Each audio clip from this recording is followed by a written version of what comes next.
gang, gummy gang, gummy gang, gummy gang, gummy gang, gummy gang, gummy gang, gummy gang, gummy gang.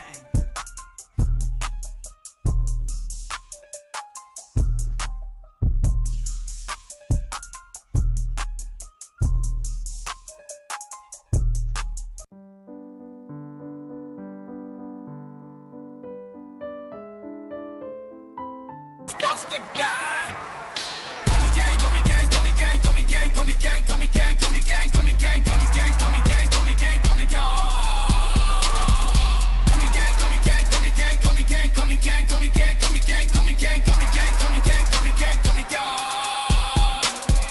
Gummy gang, gummy gang, gummy gang, gummy gang, gummy gang, gummy gang, gummy gang, gummy gang, gummy gang, gummy gang, gummy gang, gummy gang. Gummy gang, gummy gang, gummy gang, gummy gang, gummy gang, gummy gang, gummy gang, gummy gang, gummy gang, gummy gang, gummy gang, gummy gang. We MMA-HOLES, community be so dope. We got the best watch-alongs, the internet say so. Who you gonna pick now, the over or the under? Chris will give his picks out, and I don't trust no other. Main card or the prelims, it don't really matter. UFC fight nights and pay-per-views on a platter. So holes and omoplatas, blood nose and split bananas, thug rolls and empanadas, big bowls of marijuana. Gummy gang, gummy gang, gummy gang. I need 2 joints to hang in the homie Craig gang. I'm grinning ear to ear, amped up, showing things. It's time to watch the fights, beast mode, watch 'em bang.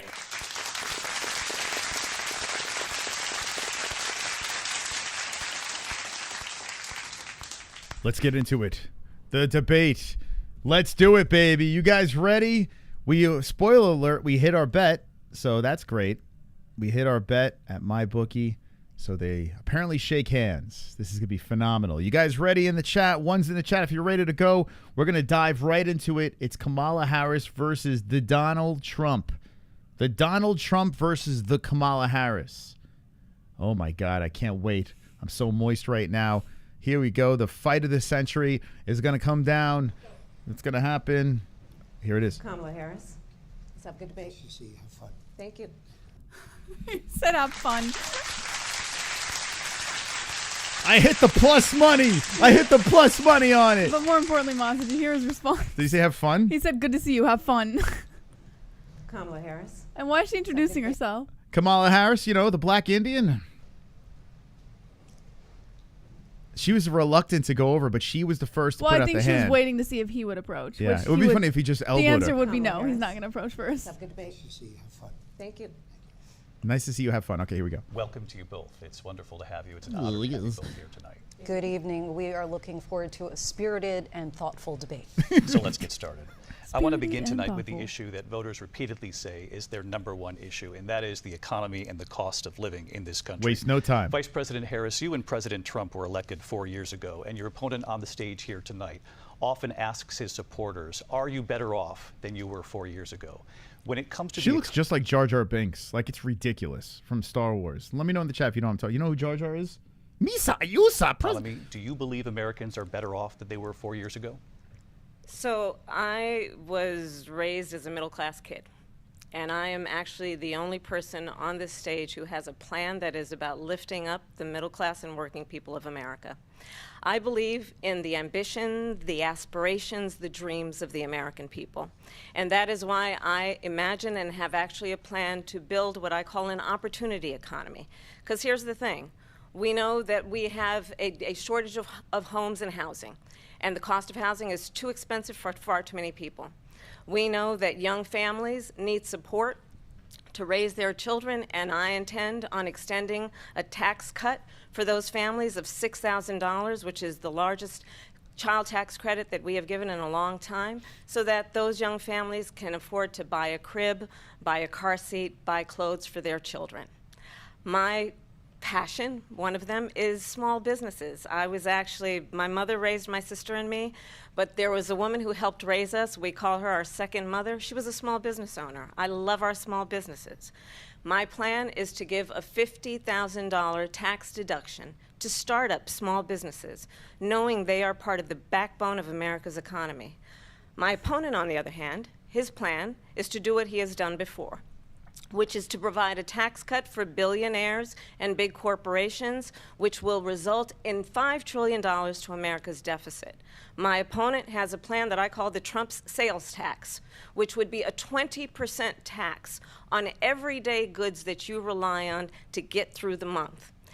Economists have said that that Trump sales tax would actually result for middle-class families in about $4,000 more a year because of his policies and his ideas. So this is what they've been beating Wait, home. she's insinuating that he would invoke a higher inflation than what we're already in? Well, for businesses, he's a worse because he just cares about the people that are rich. But she just said a 20% tax on goods that you would need just to get through the month. Moms. Yeah. That's for ordinary people. So they've been trying to pound this home for a while. So I'm actually glad it's opening up with this because this is actually something I'm very interested in. I'm very curious to hear his response to this. Yeah, me too. Because how this, could it get worse than she's what starting we are off. now? She's starting off with something that she's been hammering home. So we're getting right to it. About what should be the backs of middle-class people paying for tax cuts for billionaires.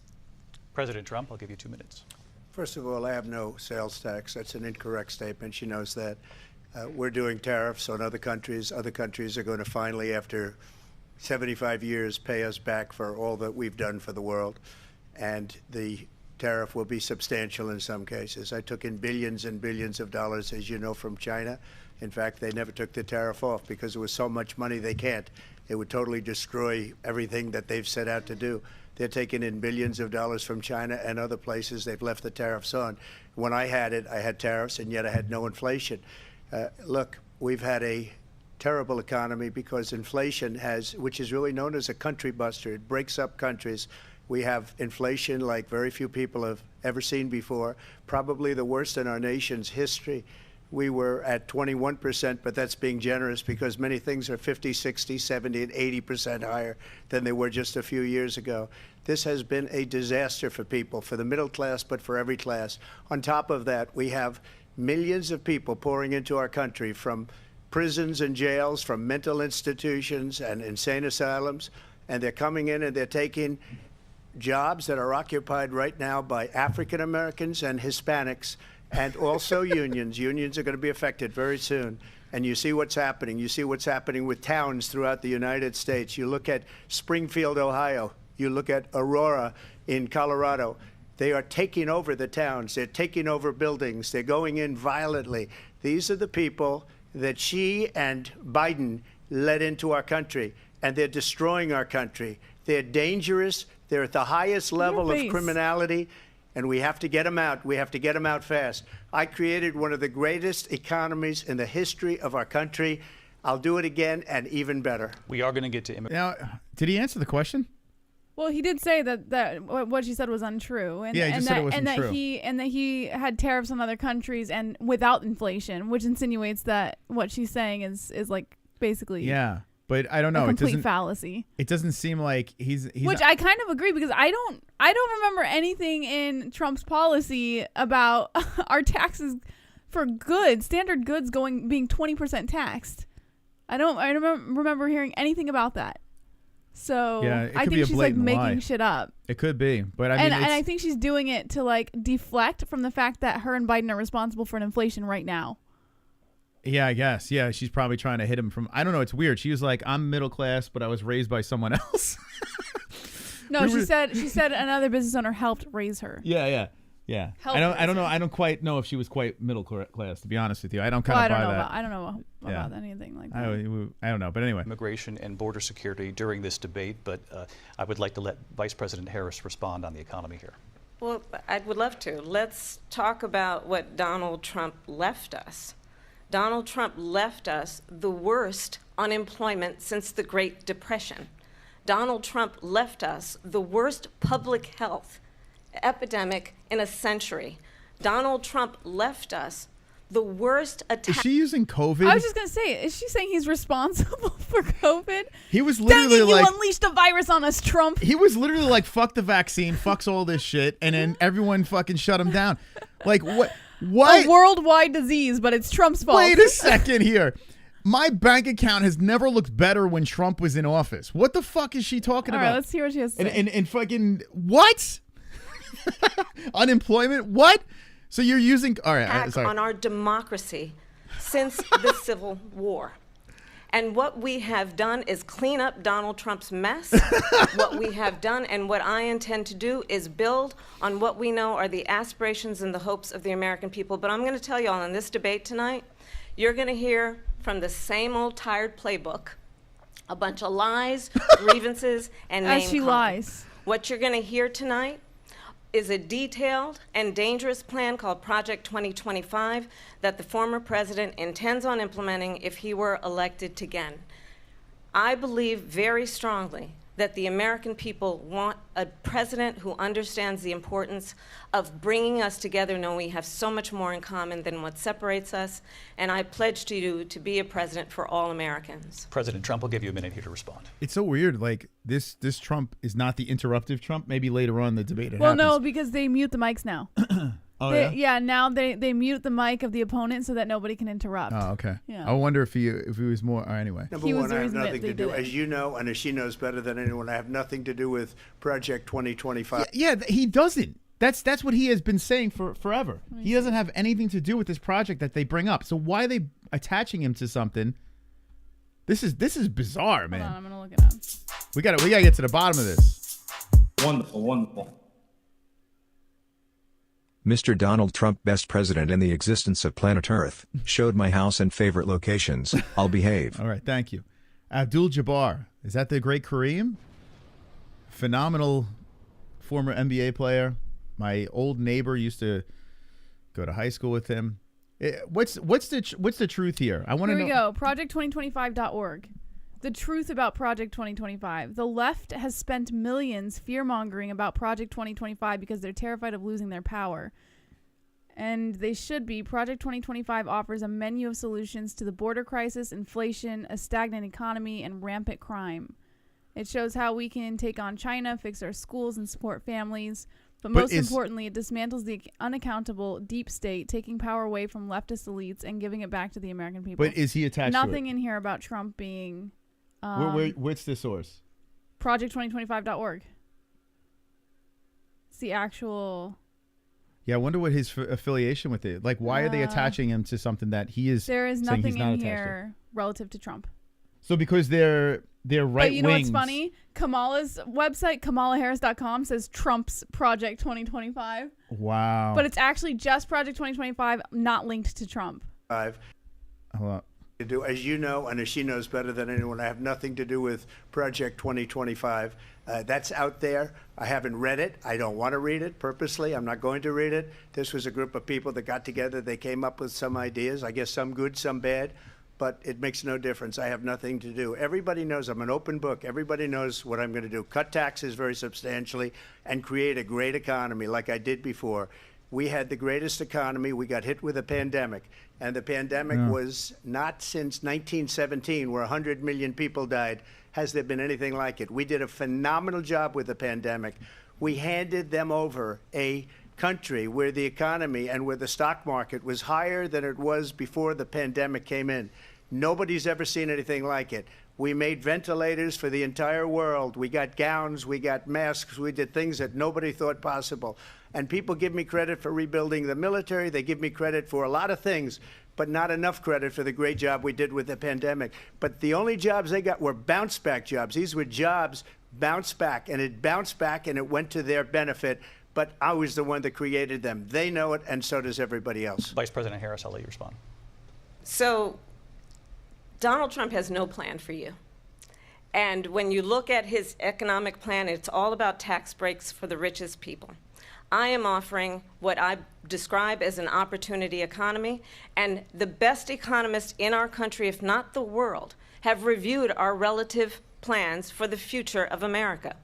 What Goldman Sachs has said is that Donald Trump's plan would make the economy worse, mine would strengthen the economy.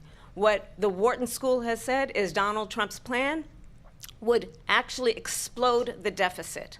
16 Nobel laureates have described his economic plan as something that would increase inflation and by the middle of next year would invite a recession. You just have to look at where we are and where we stand on the issues. And I'd invite you to know that Donald Trump actually has no plan for you because he is more interested in defending himself than he is in looking out for you. Ooh, boy. Oh, yeah, he was muted there. The soundbite. They gave her that to say. Look, I went to the Wharton School of Finance. He called it a soundbite. And many of those professors, the top professors, think my plan is a brilliant plan. It's a great plan. It's a plan that's going to bring up our worth, our value as a country. It's going to make people want to be able to go and work and create jobs and create a lot of good, solid money for our country. And just to finish off, she doesn't have a plan. She copied Biden's plan, and it's like 4 sentences, like run, spot, run. 4 sentences that are just, oh, we'll try and lower taxes.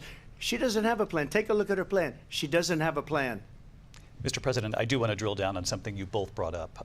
The Vice President brought up your tariffs. You responded, and let's drill down on this, because your plan is what she calls is essentially a national sales tax. Your proposal calls for tariffs, as you pointed out here, on foreign imports across the board. You recently said that you might double your plan, imposing tariffs up to 20% on goods coming into this country. As you know, many economists say that with tariffs at that level, costs are then passed on to the consumer. Vice President Harris has argued it'll mean higher prices on gas, food, clothing, medication, arguing it costs the typical family nearly $4,000 a year. Do you believe Americans can afford higher prices because of tariffs? They're not going to have higher prices. What's going to have, and who's going to have higher prices, is China and all of the countries that have been ripping us off for years. I was the only president ever. China was paying us hundreds of billions of dollars, and so were other countries. And, you know, if she doesn't like them, they should have gone out and they should have immediately cut the tariffs. But those tariffs are there 3.5 years now under their administration. We are going to take in billions of dollars, hundreds of billions of dollars. I had no inflation, virtually no inflation. They had the highest inflation perhaps in the history of our country, because I've never seen a worse period of time. People can't go out and buy cereal or bacon or eggs or anything else. The people of our country are absolutely dying with what they've done. They've destroyed the economy. And all you have to do is look at a poll. The polls say 80 and 85 and even 90% that the Trump economy was great, that their economy was terrible. Vice President Harris, I do want to ask for your response, and you heard what the president said. He's not wrong No, with that. I literally just got done spending like $375 on 1 week's worth of groceries. For some fucking reason, the economy was way better when he was involved. And I wasn't even a Trump guy. Horrible. I was so anti-Trump. And I was like, well... You know what I'm saying? He's not wrong about that. There's nothing so I'm very curious to see how she responds to this, because it's like the numbers are there. I don't know. Does anyone in the chat think better off now than they were during the Trump economy? Like, anyone in the chat, be honest. If you guys were, I mean, I'm not one of those, but yeah, let me know. I'm curious. There, because the Biden administration did keep a number of the Trump tariffs in place. So how do you respond? Well, let's be clear that the Trump administration resulted in a trade deficit, one of the highest we've ever seen in the history of America. He invited trade wars. You want to talk about his deal with China? What he ended up doing is, under Donald Trump's presidency, he ended up selling American chips to China to help them improve and modernize their military, basically sold us out, when a policy about China should be in making sure the United States of America wins the competition for the 21st century, which means focusing on the details of what that requires, focusing on relationships with our allies, focusing on investing in American-based technology so that we win the race on AI, on quantum computing, focusing on what we need to do to support America's workforce. Well, so she's not answering. Is she answering? Do you get an answer here? We don't end up having on the short end of the stick in terms of workers' rights. But what Donald Trump did, let's talk about this, with COVID, is he actually thanked President Xi for what he did during COVID. Look at his tweet. Thank you, President Xi, exclamation point, when we know that Xi was responsible for lacking and not giving us transparency about the origins of COVID. President Trump, I'll let you respond. First of all, they bought their chips from Taiwan. We hardly make chips anymore because of philosophies like they have and policies like they have, I don't say her because she has no policy. Everything that she believed 3 years ago and 4 years ago is out the window. She's going to my philosophy now. In fact, I was going to send her a MAGA hat. She's gone to my philosophy. But if she ever got elected, she'd change it. And it will be the end of our country. She's a Marxist. Everybody knows she's a Marxist. Her father's a Marxist professor in economics, and he taught her well. But when you look at what she's done to our country, and when you look at these millions and millions of people that are pouring into our country monthly, where it's, I believe, 21 million people, not the 15 that people say, and I think it's a lot higher than the 21. That's bigger than New York State pouring in. And just look at what they're doing to our country. They're criminals. Many of these people coming in are criminals. And that's bad for our economy, too. You know, you mentioned before, we'll talk about immigration later. Well, bad immigration is the worst thing that can happen to our economy. They have, and she has, destroyed our country with policy that's insane. Almost policy that you'd say they have to hate our country. President Trump, thank you. Lindsay? Wow, he rebutted that pretty good. He instantly squashed it with the Taiwan thing, right? She said that's not true. I saw her lipping that. So well, she's saying because he was saying that we don't make chips, we hardly make chips in our country anymore. Which she's not wrong. It's not true because we just freaking built a chip plant here in Arizona. Oh yeah, well chips are being made now. No, Yeah. well now it's being made. No, but Trump was insinuating that we don't make chips anymore. We hardly make chips anymore, which is untrue. And Kamala's right about that. But everything else, I think I'd have to lean in. I want to turn to the issue of abortion. President Trump, you've often touted that you were able to kill Roe v. Wade. Last year, you said that you were proud to be the most pro-life president in American history. Then last month, you said that your administration would be great for women. Hold on, Ann, how much do you pay for groceries? I wish only spent $300 a week on groceries. That's good, Jesse. We get 2 bags of groceries for over, and we pay more. What? Well, you live in Oregon also. It depends on the state you live in. Arizona's a cheaper cost of living. But we have 4 people living here. Yeah. And what the fuck are you buying? You buying steaks and shit? Like, what are you buying? Omaha steaks? What the fuck? No, it's possible. It is possible if they're taxed higher too. Well, she's got the bill. She got the Nazi in me.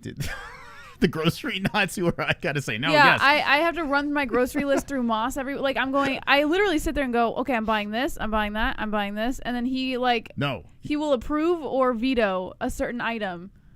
No money there. Kamala's in charge. We gotta cut costs here. Yeah. And we're still, even with the grocery Nazi, still spending almost $400 a week. It's wild. It's so wild. Reproductive rights.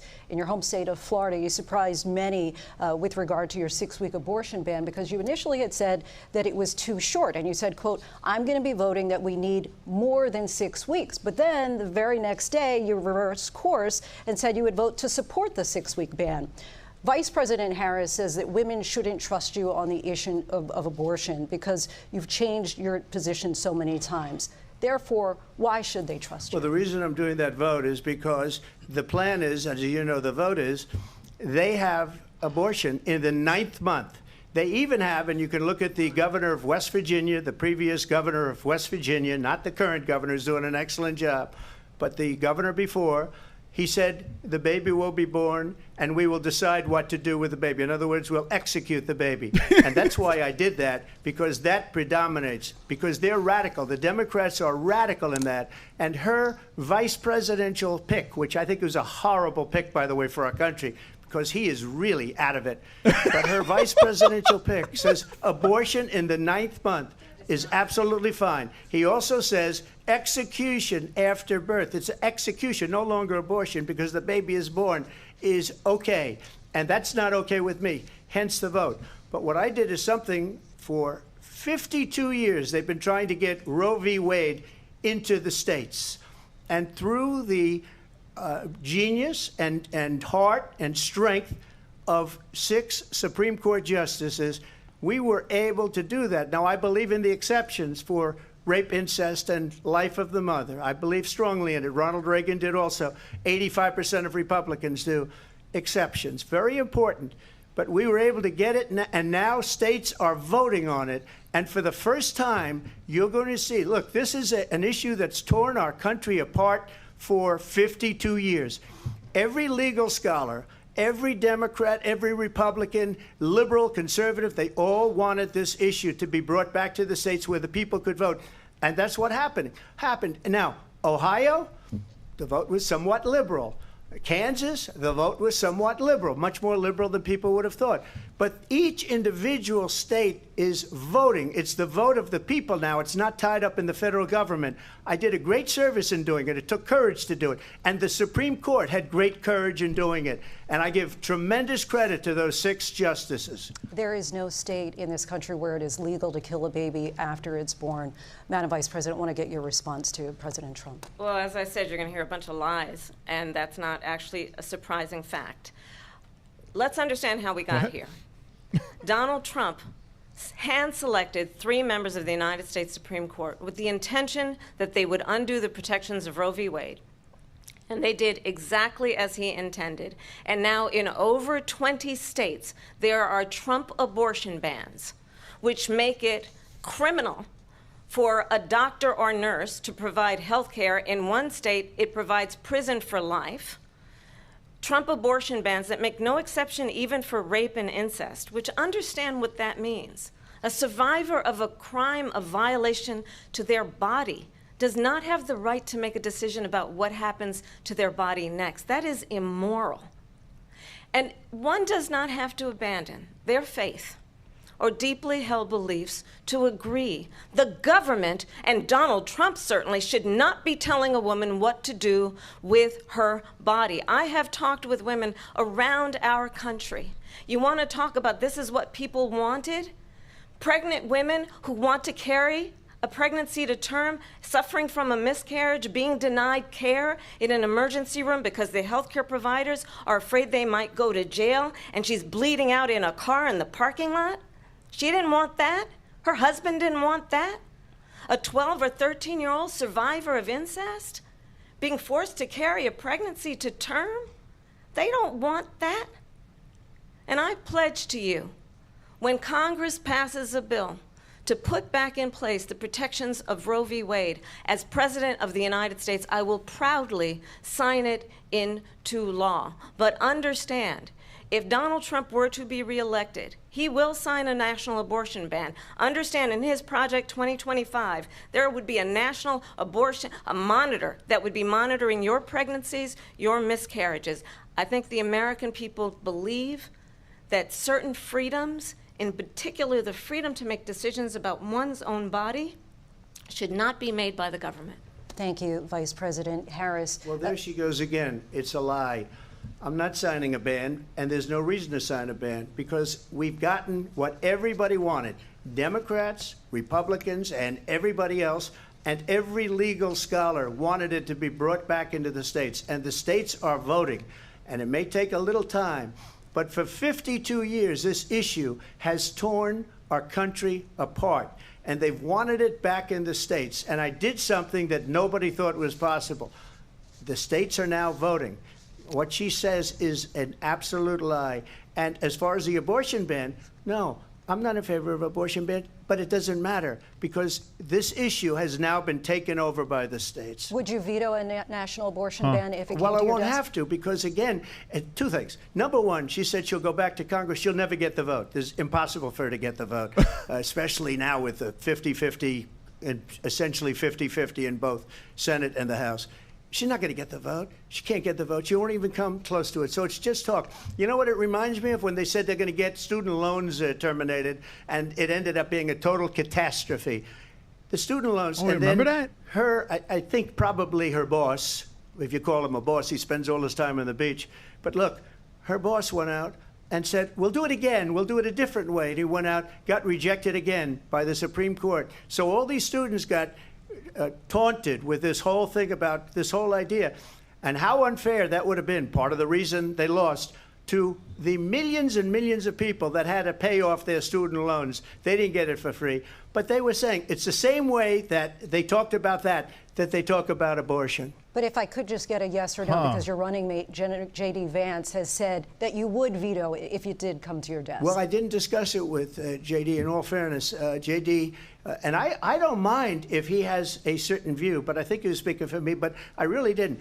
Look, we don't have to discuss it because she'd never be able to get it, just like she couldn't get student loans. They couldn't get student loans. They didn't even come close to getting student loans. They taunted young people and a lot of other people that had loans. They can never get this approved. So it doesn't matter what she says about going to Congress. We'd like We're to see her wonderful. Let's go to response on this. Congress, do it. But the fact is that for years they wanted to get it out of Congress and out of the federal government, and we did something that everybody said couldn't be done. And now you have a vote of the people on abortion. Vice President Harris, want to give you your time to respond, but I do want to ask, would you support any restrictions on a woman's right to an abortion? I absolutely support reinstating the protections of Roe v. Wade, and as you rightly mentioned, nowhere in America is a woman carrying a pregnancy to term and asking for an abortion. That is not happening. It's insulting to the women of America. Answer the question. And understand what has been happening under Donald Trump's abortion bans. Oh my God. Answer the Couples question. who pray and dream of having a family are being denied IVF treatments. What is happening in our country? Working people, working women who are working 1 or 2 jobs, who can barely afford childcare as it is, have to travel to another state to get on a plane sitting next to strangers to go and get the health care she needs. Barely can afford to do it, and what you are putting her through is unconscionable. Answer and the people question. of America have not, the majority of Americans believe in a woman's right to make decisions about her own body, and that is why in every state where this issue has been on the ballot, in red and blue states both, the people of America have voted for freedom. Vice President Harris. Excuse me, I an have to answer. respond. Another lie. It's another lie. I have been a leader on IVF, which is fertilization. The IVF, I have been a leader. In fact, when they got a very negative decision on IVF from the Alabama courts, I saw the people of Alabama and the legislature 2 days later voted it in. I've been a leader on it. They know that, and everybody else knows Why it. didn't she answer the I have been a question? leader on fertilization, IVF. And the other thing, you should ask, will she allow abortion in the 8th month, 9th month, 7th month? Come on. Okay, would you do that? Why don't you ask her that Why question? don't you That's answer the the problem. question? Would you because veto? under Roe v. Answer Wade, the question, would you veto? you could do couldn't abortions in the 7th month, the 8th month, the 9th month, not true. and probably after birth. Just look at the governor, former governor of Virginia. The governor of Virginia said, we put the baby aside and then we determine what we want to do with the baby. President Trump, thank you. We're going to turn now to immigration Oh, my and border God. security. We know it's an issue that's important Oh, to my Republicans, Democrats, voters across the board in this country. Vice President Harris, you were tasked by President Biden with getting to the root causes of migration from Central America. We know that illegal What I got to say right now is at least she's fighting. You know, where Biden will was say in a this. fight. At least she's fighting. And that topic was a little difficult, I think, because it's You're not going to get the right answer. no, it's not even that. I know where I'm leaning, but I do think that she made a lot of solid points about women's rights. If she was able to answer what he was saying, though, Right? No. I how agree is she going to get this done? That she's promising everyone, but Yes. it's not going to get passed. I do agree that she should have been more direct. She never answered that. But I have to say that I do agree with a lot of her where she stands on women's rights and how the government should not be involved anyway. It really isn't the government's choice to make. You know? Optimistically cynical says Trump doesn't give 2 fucks. Neither of them give 2 fucks. Let's Yeah. be honest. If you believe Kamala gives a shit about what she's saying here, Yeah, she was they're just very convincing. Yeah, if you were buying into that, it's nonsense. But all I want is answers. Yeah, she wasn't very direct. You know what I'm saying? But And still. Trump deflected earlier. It's not like he directly answered Kamala's whatever the fuck they were talking about before. So that's what I guess this is what we're gonna see tonight. It's just a bunch of no answers. Border crossings reached a record high in the Biden administration. This past June, President Biden imposed tough new asylum restrictions. We know the numbers since then have dropped significantly. But my question to you tonight is, why did the administration wait until 6 months before the election to act? And would you have done anything differently from President Biden on this?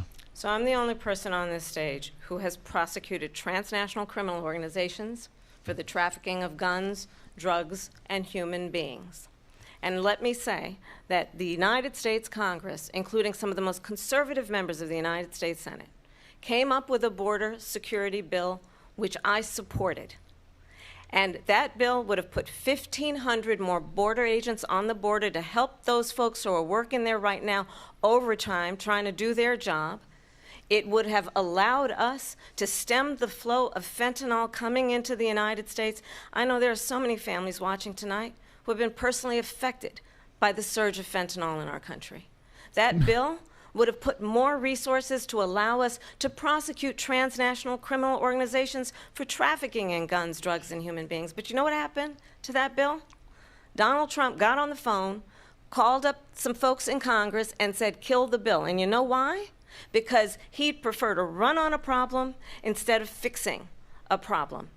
And understand, this comes at a time where the people of our country actually need a leader who engages in solutions, who actually addresses the problems at hand. But what we have in the former president is someone who would prefer to run on a problem instead of fixing a problem.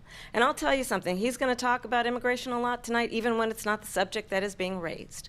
And I'm going to actually do something really unusual, and I'm going to invite you to attend one of Donald Trump's rallies, because it's a really interesting thing to watch.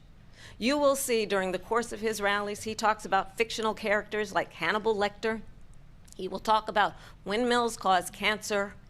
And what you will also notice is that people start leaving his rallies early out of exhaustion and boredom. And I will tell you, the one thing you will not hear him talk about is you. You will not hear him talk about your needs, your dreams, and your desires. And I'll tell you, I believe you deserve a president who actually puts you first, and I pledge to you that I will. Vice President Harris. I wonder, is she going to address the photoshopped rally that no one was at? But is he going to respond to that one? It's like so petty, all of this. It's like children. Ride drive, baby. I guarantee she can't hit a golf ball 50 yards either. Pathetic. I spend about $1,200 a month on groceries, family of 4. Oh my Inflation God. and housing is ridiculous. That's about how much Ride we drive. spend. You're in, where is he in? A little more. He's We in spend more Colorado? than Oh, man. Thank you, Ride Drive. Hey, if you guys want to inflate us with donations, feel free. By the way, I'm trying to, so I want to listen to this. One thing I will say is she's fighting back, right? Something we did not get from Joe Biden. It's so all over the place, though. No one's really addressing anything, so I guess we're just going to have to sit here and listen to these guys just take shots at each other, I guess. Let's hear the rebuttal. Thank you. President Trump, on that point, I want to get your response. Well, I would like to respond. Let me just ask, though, why did you try to kill that bill, and successfully so? That would have put thousands of additional agents and officers on the border. First, let me respond as to the Please. rallies. She said people start leaving. People don't go to her rallies. There's no reason to go. That's so true. And the people that do go, she's bussing them in and paying them to be there and then showing them in a different light. So she can't talk about that. People don't leave my rallies. We have the biggest rallies, the most incredible rallies in the history of politics. That's because people want to take their country back. Our country is being lost. We're a failing nation. And it happened 3.5 years ago. And what's going on here, you're going to end up in World War III, just to go into another subject. What they have done to our country by allowing these millions and millions of people to come into our country, and look at what's happening to the towns all over the United States. And a lot of towns don't want to talk. It's not going to be Aurora or Springfield. A lot of towns don't want to talk about it because they're so embarrassed by it. In Springfield, they're eating the dogs, the people that came in. They're eating the cats. They're eating the pets of the people that live there. And this is what's happening in our country, and it's a shame. As far as rallies are concerned, as far as the reason they go is they like what I say. They want to bring our country back. They want to make America great again. It's a very simple phrase, make America great again. She's destroying this country, and if she becomes president, this country doesn't have a chance of success. Not only success, we'll end up being Venezuela on steroids. I just want to clarify here. You bring up Springfield, Ohio, and ABC News did reach out to the city manager there. He told us there have been no credible reports of specific claims of pets being harmed, injured, or abused by individuals within the immigrant community. Well, I've seen people on television. Let me just say here, this is the people on television say my dog was taken and used for food. So maybe he said that, and maybe that's a good thing to say for a city manager. I'm not taking this from but television. But the people I'm on taking it from television the city saying their manager. dog was eaten by the people that went there. Can you look it up? Can you look that up? This is like, you know what the best about Trump being infused into politics? I'm a fan of Trump in The Apprentice, right? But when he ran the last time, I was like, this is fucking crazy. But at least he's making this fucking entertaining, right? Like he's just dragging down these politicians to his level of child insults, and they're fucking. It's so funny. It's so fucking funny. But at the end of the day, when he was president, everything was fine. Like everything was good, man. Like it was crazy. Like I was shocked to see that he actually was able to pull that off. I'm not saying he's the most perfect president in the world, but my bank looked good. Everything looked fine until the very end when COVID hit. Everything fell apart, right? So this is like, I feel like I'm in the fucking Twilight Zone right now, listening to this shit. And look at Kamala's face. She's like, what am I doing here? Oh my God, dude, this is crazy. Wonderful. Jesse's looking up the eating of dog. Kindoto's coming in. Moss, I wish you'd conduct a social experiment and get people from the community to appear on camera. One thing will be painfully clear, you will be able to tell who these guys will vote for based solely on what they look like. IT explains the virtue. Oh my God. Dude, that'd be such a funny bit. So. That would be a very funny bit. Like, okay, who are you voting for? It's a wild viral claim that has been snapped up and memed by Elon Musk, Republican influencers, and even Donald Trump's running mate J.D. Vance, but it also stems from a serious problem. Are migrants from Haiti grabbing pets out of yards and ducks from public parks so they can eat them? Police in Springfield, Ohio told the Springfield News-Sun that migrants turning pets into pate was not something that was on their radar right now, saying there have been no credible reports or specific claims of pets being harmed, injured, or abused by individuals with the immigrant community. Critics have said the claims about the Haitian migrants eating pets are racist. The tale, however, hints at a much larger concern about the recent influx of migrants into Springfield, a city of 60,000 people about 45 minutes west of Columbus. So what article is this? Officials say up to 20,000... Oh, it's the New York Post. All right. Oh, do you want me to read it? Yeah, come on, chill. That's the New York Post. Chill. Yeah, How am I supposed to know where you want? You didn't tell me where to get it from. Never trust the Post. Oh. Give me a credible source. Okay. Yeah, the fucking New York Post is like the worst. It's literally a tabloid. I mean, I don't know. I mean, these are all local news outlets. So what's going to happen here is we're never going to know the truth. He could be full of shit. But she could be full of shit. We don't know. They're all saying that there have been no reports. All of the news outlets. So there is no confirmation. So there's confirmation about Haitian immigration into the city, but no confirmation that the Haitians are eating people's pets. So so it could be deemed as racist because, well, That's not racist really, because in their culture they eat dog, right? So it's but like an assumption. There's been no reports about someone stealing a dog out of someone's backyard. Google, do Haitians eat dogs? Why does that matter? If they do, then they're clearly eating them here. You're making an assumption based no, on they're their clear. culture. I mean, if it's in their but there's no daily routine, police reports. You mean they're gonna quit dog when they come to the U.S.? If someone stole your dog out of your yard to eat him, wouldn't you call the police? But hear me out. You sound so ridiculous now. No, but Cut hear it me out. The dummy's getting to you. No, but hear me out. If I'm gonna eat, okay, I like chicken, right? And then I go to a country and they cherish the chicken. What do you think? I'm going to stop eating chicken? If I could find a way to eat the chicken, I'm going to still eat the chicken. You're going to steal chicken out of someone's backyard and eat it? Yeah, I'll take their chicken. You sound so... I'll cook that thing because they taste delicious. Stop it. They're 100% eating dog here. There's no doubt about it. But one thing you'll see at Harris rallies is holy shit, white liberals love this bitch. Nothing but a sea of white guild. Stadiums filled with white people who advocate for people of color yet don't have a single friend who is black. Thank you, Kainoto. Wow. Holy stereotype. Listen.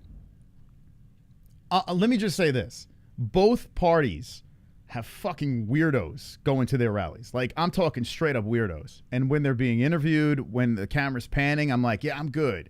And a lot of the weirdos on the MAGA side live in our backyard over here, and they're fucking weird, right? Any extreme people that would go to a rally needs their fucking head examined on both sides. So you got to find lunatics on both sides, you know, whatever color, whoever, if they're sucking dick, if they're sucking cunts, I don't know. But you know what I'm saying? Like, so I can't go crazy on that. I got to listen to these two knuckleheads and say, okay, which is the better? I don't know if I'm voting anymore. I don't fucking know, but I know where I'm leaning. I know exactly where I'm leaning. So far, what do you think this debate's going? It feels like, honestly, it feels like a complete waste of time. But what do you think? It's more entertainment value at this point, I think. I don't think, this is more. This is you can't. The reason why I say that is because I don't think you have to be an idiot to pick out a liar, right? And all politicians are crooked, but these two, I mean, it's listen. I They're know both shady in their own I know ways. which way I'm leaning. I just but- can't but stand that Kamala, doesn't man. I mean- got to be honest with you. And I don't. Been there, done that. She's part of Biden's administration, and everything that's attached to that has been horrible for me in my life. So that's why I'm sorry, Kamala, but you don't even get a chance right now. This is not working. You're not selling me here. You're fighting better than a fucking decrepit old man. That doesn't mean anything, you know?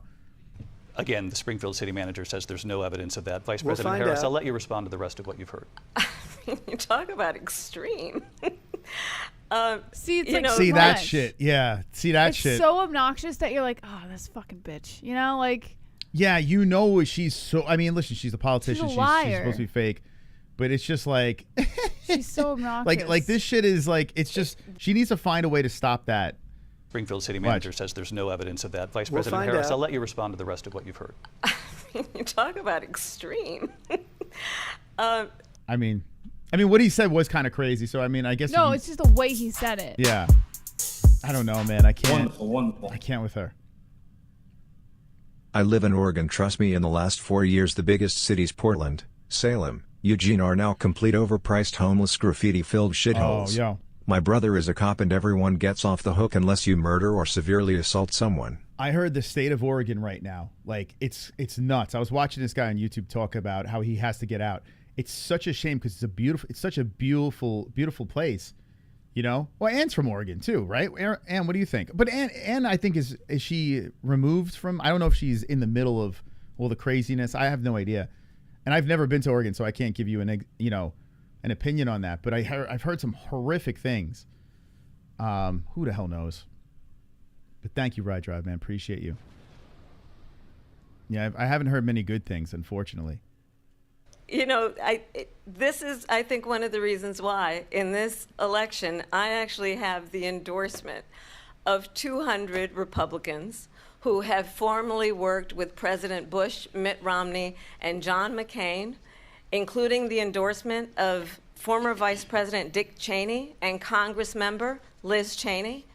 And if you want to really know the inside track on who the former president is, if he didn't make it clear already, just ask people who have worked with him.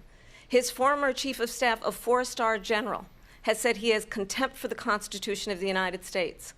His former national security advisor has said he is dangerous and unfit. His former Secretary of Defense has said the nation, the Republic, would never survive another Wow, she's just Trump throwing everyone under the term. bus. Yeah. And when we listen to this kind of rhetoric, when the issues that affect the American people are not being addressed, I think the choice is clear in this election. President Trump, I'll give you a quick. What do the people at the border say about Kamala? I'm curious if that's going to be the response. I'm pretty sure Wonderful, wonderful. it goes the other way too. All I do is leave this comment on any post I see from this Harris rallies. Look at all these white liberals. What Harris doesn't know is the lack of black people at her rallies is going to fuck her numbers up at the polls. They're voting for Trump. Well, I don't know, man. Kainoto. You know, Kainoto told me. Thank you, Kainoto. Why are man. you so fixated on the race thing though? Like, there's so many world problems right now, and Well, you're focused on like. What Kainoto told the me was race. he's very quiet in real life, but when he's online, he lets it out, right? So everything that he doesn't say, like he's not going to say this shit in real life, but online he gets it out of his system, and that's fine. You can vent over here. Let it out, Kainoto. Pull out the Klansman. Go have at it, kind of. I mean, I don't know. I don't know how to respond to that. There's some truth. There's But some. it doesn't make sense to only there's some- focus on that. Like, who cares? There's some Who cares? craziness too. You know, I mean, I don't know. To go there, Kainoto, are you going to go down the street and actually say that, or are you just using our platform for your craziness? What's going on here? What's happening? Wonderful, wonderful. We got Sanosi coming in. As you'll see throughout, Kamala never gets fact-checked and it's basically the moderators and Harris versus him. Well, I also noticed- BS. I work for the county. I am fucking center stage from a lot of the stuff. Wow, you got Republicans that even other Republicans hate. Yes, 100%. So I'm thank you, Sanosi. Thank you guys for the donation. Seriously, if you're just jumping in, we're covering the debate. We're dissecting it. The first one in 2024, Kamala versus Trump. I will agree with Sanosi that it does seem like the moderators it's very clear that they have a bias towards Harris. Oh yeah, that's Like- well, it's ABC too. I mean, this is where I give Trump credit as well. He's constantly going on their turf over and over again. Now, eventually, she's going to have to dance on his turf. Yeah. Right. So eventually it's going to go the other way. But he's constantly have to go. And granted, her administration's in office, right? So you kind of have to. You have no choice but to play on, their soil. But we'll see. We'll see how this plays out. Minute to respond Yeah. here. Thank you, because when I hear that, see, I'm a different kind of a person. I fired most of those people.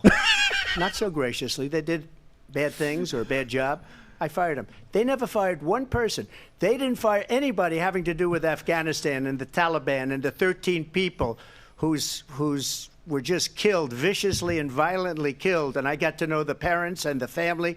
They didn't fire. They should have fired all those generals, all those top people, because that was one of the most incompetently handled situations anybody has ever seen.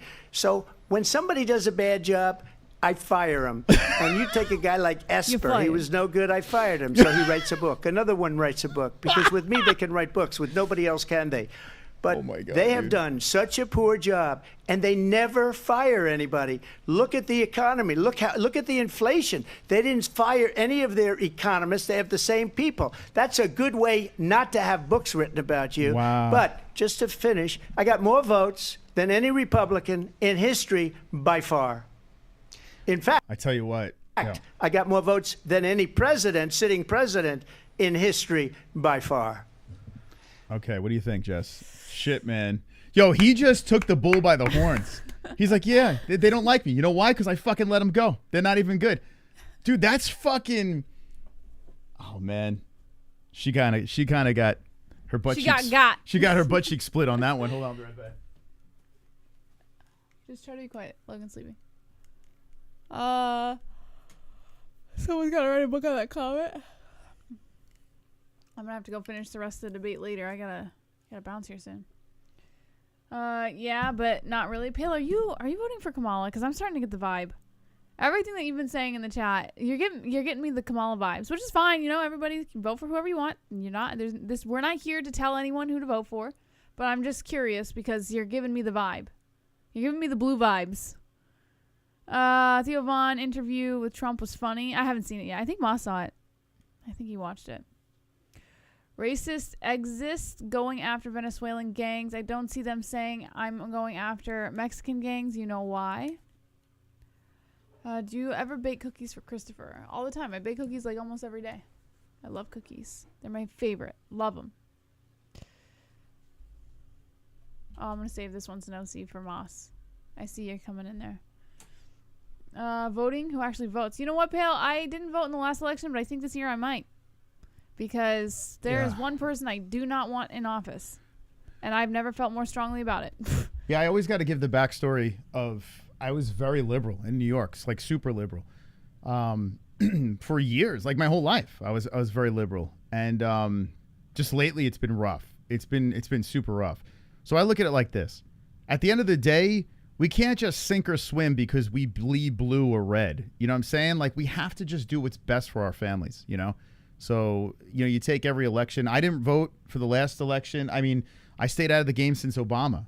I felt guilty when I voted for Obama. I actually felt guilty. At the end, he just mailed it in.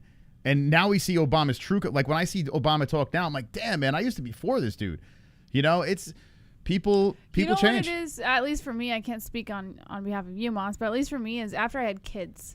Once kids came into the picture and I look at their little tiny faces. You got to do what's best for them. I'm like, man, my vote could literally change their future. Probably not because it's all rigged, Jesse, right? According to listen, I'm not going to go into that. It's rigged. But kids change your perspective on a lot of things. Yeah, at the end of the day, I understand why people don't vote, though. I totally get it because, like I said, I haven't voted since the whole Obama thing. And honestly, I don't truly believe that our vote really matters. But this time around, like Jesse said, we got kids. I'll take a swing. Because I got to be honest with you. Anything's better than what we got. That's how I think, at least. But we'll see. We'll see how this debate plays out on it. I mean, Kamala's fighting, but it feels like the momentum's going in the other direction for me. What do you think? I mean, so far. As far as the debate's going? Yeah. It's hard because here's the thing. she's got the gift of the gab, you know. You have to remember there's a lot of people. I'm not gonna call them weak, but there's a lot of people out there who are easily convinced with the gift of the gab. I'll just put it that way. So I'm alarmed. I am alarmed because even though Trump, I agree with a lot of things he says, doesn't deliver things appropriately to catch the eyes of those types of people. So I'm a little alarmed. She can be very persuasive. I'd rather a businessman run the country, though. You know, I honestly, the proof is in the pudding. We've seen it. We've seen the result of it. Over what we have now, at least. But anyway, I don't know. Let's see how this plays out. J. Michael C. said something interesting. I voted for Trump. I voted for Clinton and Obama, and now look what happened. See, look, there you go. I was around for the Clinton thing, but I thought he was hilarious. I will give Trump credit here, though. I thought Clinton was great. Because I have seen less of the obnoxious faces from Trump during this debate. Well, he's older now. But remember in the last debates, he would always make those goofy ass faces whenever he disagreed with something his opponent said. Yeah. But now he's very stoic. And he doesn't. You can't really read what he's thinking anymore, which is great for him because. Well, he's officially a politician. Yeah, but we saw the metamorphosis of the guy. He still has his ways. Well, he's his older, delivery is still. And who the fuck knows? I mean, who the hell knows anymore? You got two idiots talking about this. We don't know what the fuck we're talking about. I'll make it simple. For people of true faith, you simply can never again vote for the Democratic Party. They're the party of 1. Abortion and 2. Alphabetonians' rights, sodomites. As a believer, you can no longer vote blue. Harris gift of gab? You serious? Oh my God. Who said the gift of gab? Did I say that? I said it. I said she has the gift of the gab. I said she's got the gift. She can be persuasive. I don't think so. You think you find her persuasive? I can see right through her. I did not say I find. Listen again. Okay, I'm sorry. God infected my brain. I said there are people out there, and I'm not going to call them weak. But there are people who are easily convinced to anyone with the gift of a gab. That's all I said. So I said Kamala Harris has that way about her that comes across very persuasive that will capture those people. That's it. I don't know. I mean, if you do, I think I don't know. I don't find that with Kamala. Do you really find that? Oh, for fuck's sake! Did you not? You didn't listen to me at all. You didn't listen. That's why you said I don't know because you didn't listen. I don't know. I don't. You weren't listening. I don't agree. I'm just saying. What did I say? I don't find her persuasive at all, or how anyone could find her persuasive. But I don't know. Mose, you'll never see it. Kamala refused 2 other offered debates, one of them on Fox. Oh yeah. She wanted open mics, sitting down, no crowds and notes. She needed everything stacked here tonight to talk. It's why she does no interview versus 30 Trump done. You know what? And listen, say what you will, Sunosi's 100% right. 100% right. That is a massive red flag if the person that you're going to vote for is denying the other side. You know what I'm saying? She's not looking to get pressed by the Republican side of things, which scares the fuck out of me. It's just why are you afraid to go against the people that have the real questions? Why, Moss. It's obvious. Exactly. Why. So that's a massive red flag. And here we are on ABC, right? Damn, man. Again, there are people out there who don't look at those things, Moss. That's guys, listen, that's a massive red flag. And if you don't find that to be a massive red flag, explain to me in the chat why that is normal. You know what I'm saying? You please, if you are Team Kamala, it's fine. You can vote for whoever you want. I'm not trying to twist your arm, okay? I do want to know, what is your rebuttal to that donation? I would really like to hear it because they are away from it. Just dodging it. And that's if she never, I mean, eventually she's going to have to go to Fox. They have to do a debate on Fox. If she doesn't, then she doesn't have to. I don't know how you can vote for her. Listen, I think I was gonna say she would be smart too, but then again, she wouldn't be smart too because I think she has to face it. She would get filleted. She'd get filleted. Then that's not who you want as president. And she knows that, so she's gonna stay where she can thrive. You know. Wonderful. She's got to do it. She has to. Most I think some red states will go blue and blue states will vote for Trump. That's my opinion. In regards of racism, I think we are all racist. If anything, I'll go out on a limb and say there's more minority racists than white people. I tell you, that's coming from my Mexican brother, the tortilla. And thank you. It's in us. Racism is in us, right? It's a matter of not making it. That. We're all born in a way where we see color, right? Nope. I disagree. But it's a matter of leaning into it in a horrible way. Like people, I'm white, this one's black, that one's yellow, that's red. Who cares? Like it doesn't matter, but it's in us. We see it. You know what I'm saying? There are evil people out there that lean into it and abuse it and fucking, you know, that's a whole different ballgame. But we all have something. Like we all. You mean to tell me you don't see if someone is Moss, we've yellow? been through this conversation a million times. You don't see it at all? Moss, you know. You already know. Like I've already answered your question a million times. If I went up to a black guy and they look at, I'm like, what do you see? What do you see? Do you see a white guy? Yes, we know you're racist, Moss. I made that clear. But I had a phone conversation with Will Harris the other day. Does that make me not racist, Jesse? No, it just makes you tolerating. Oh, okay. Your racist. But I have friends. No. We know you're racist. What do you mean? Let's move on. What do you really think I'm racist? No, you just admitted it. I said we all have racism in us. And I disagree. I think this. I think the people that scream racist the most are the most racist. Can we agree on that? The people that always yell racist. I wouldn't know because I don't scream racist, so Yeah. I wouldn't know. Okay, so I'm not saying you're racist. I wouldn't know. My answer is I wouldn't know. I don't know. No, but I look can't at say others. because someone called you racist that makes them racist. No, if someone are you missing? Am I high or are you? Yeah, completely, you are high. You just If took a you dummy. go up to somebody and they're just yelling, everyone's racist. Would you assume that they're racist, or you think that they're just so awake? I would just assume that they're looking for problems. Like I feel like people who do that are just looking for problems. That's all. Oh, millennials! I just can't. I can't fucking. I can't. My brain doesn't. It's so funny because it doesn't work there. It's like you used All right. a millennial joke, but you married a millennial. It's not like, it's a reflection on you too. It's Moss. not a joke. I'm serious. I don't relate with that aspect. When it comes There's a lot you don't because relate with. I was raised where I would be working with black people. We would just make fun of each other. You know what I'm saying? It would be the blast. It would be a Great. blast. But we Awesome. weren't racist at each other. We just fucking had fun. I was the only gringo in the Okay. fucking box line, and we had a blast. You know? So what point are we getting at here? No, what I'm saying is I look at it differently. I think people that scream and yell and point fingers at everyone, this one's racist and that one's racist and you're racist, those are the racist people. But don't you do that sometimes? Then I'm being racist, yeah. So you just stuck your foot in your mouth, Moss. You know what, Jesse?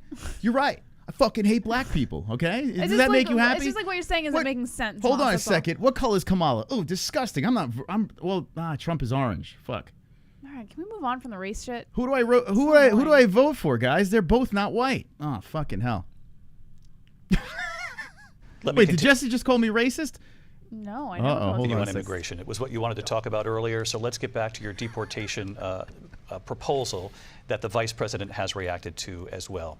President Trump, you call this the largest domestic deportation operation in the history of our country. You say you would use the National Guard. You say if things get out of control, you'd have no problem using the U.S. With local military. police, yes. You also said you would use local police. How would you deport 11 million undocumented immigrants? I know you believe that number is much higher. Take us through this. What does this look like? Will authorities be going door to door in this country? Yeah. It is much higher because of them. They allowed criminals, many millions of criminals. They allowed terrorists. They allowed common street criminals. They allowed people to come in, drug dealers, to come into our country. And they're now in the United States and told by their countries like Venezuela, don't ever come back or we're going to kill you. Do you know that crime in Venezuela and crime in countries all over the world is way down? You know why? Because they've taken their criminals off the street and they've given them to her to put into our country. And this will be one of the greatest mistakes in history for them to allow. And I think they probably did it because they think they're going to get votes, but it's not worth it because they're destroying the fabric of our country by what they've done. There's never been anything done like this at all. They've destroyed the fabric of our country. Millions of people let in, and all over the world, crime is down all over the world except here. Crime here is up and through the roof. Despite their fraudulent statements that they made, crime in this country is through the roof. And That's actually true. Can you look at the crime rate right now? I know in New York, it's like a disaster. But I'm curious what the crime rate under this, like, is there a way to compare? I'm sure there's a way to compare between administrations what the crime rate's like. Let's fact check, guys. He could be full of shit. He could be. Wonderful. But I've heard, similar things.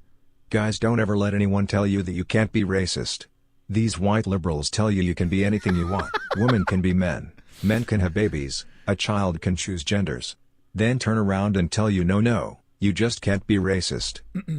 Yeah, well, once we get into the gender thing and all that stuff, it gets out of control. That's when the wheels come off, like fly off. It's crazy, man. Camel Toe Harris is in the chat. FBI doesn't report all the crimes. Well, the FBI does publish I think an you're annual supposed data to. report. Yeah. But it is By law. inconclusive. Like they don't. It is.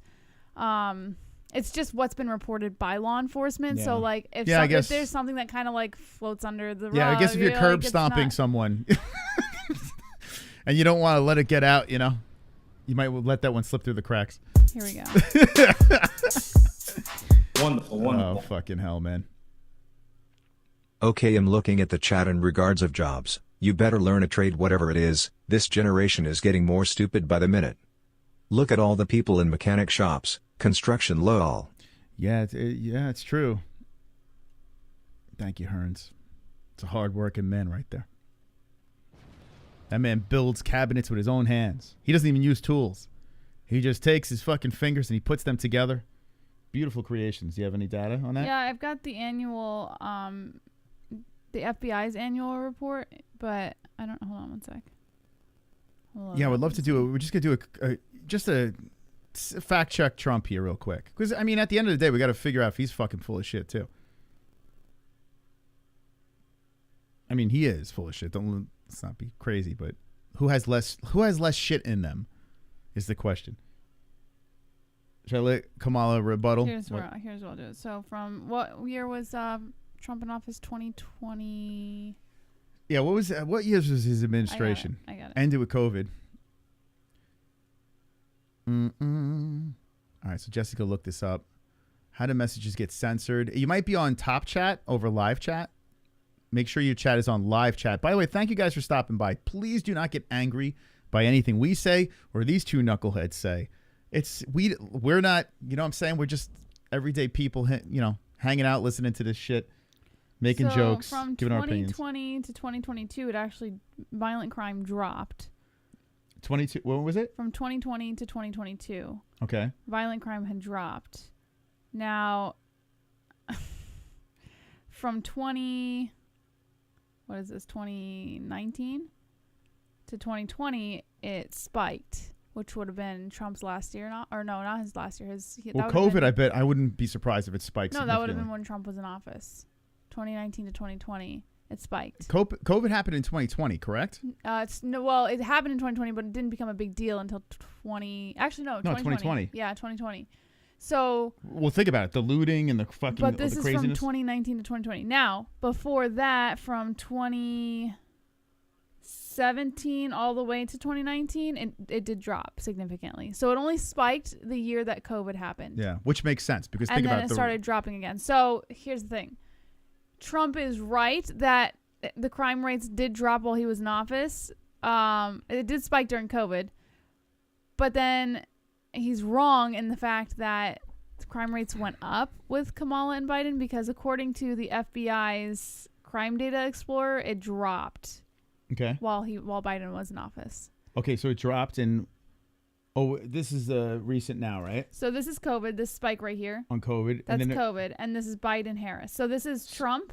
Okay. And this is Biden Harris, and this is COVID right there. So basically, what I'm looking at right now, COVID was a massive spike, and then Biden and Harris brought it back down to where it was with it was with Trump. So they are actually even in that. Yeah. According to this report. I don't know. Now remember, this is just FBI estimates on reported data. So there's a lot that could be swept under the rug that wasn't reported. Who the fuck knows? You know. Who knows? On really either side. You can't really go off this data. It's not even like. So what he's saying right here, there's no actual way to fact check this. So I'm curious to hear her rebuttal.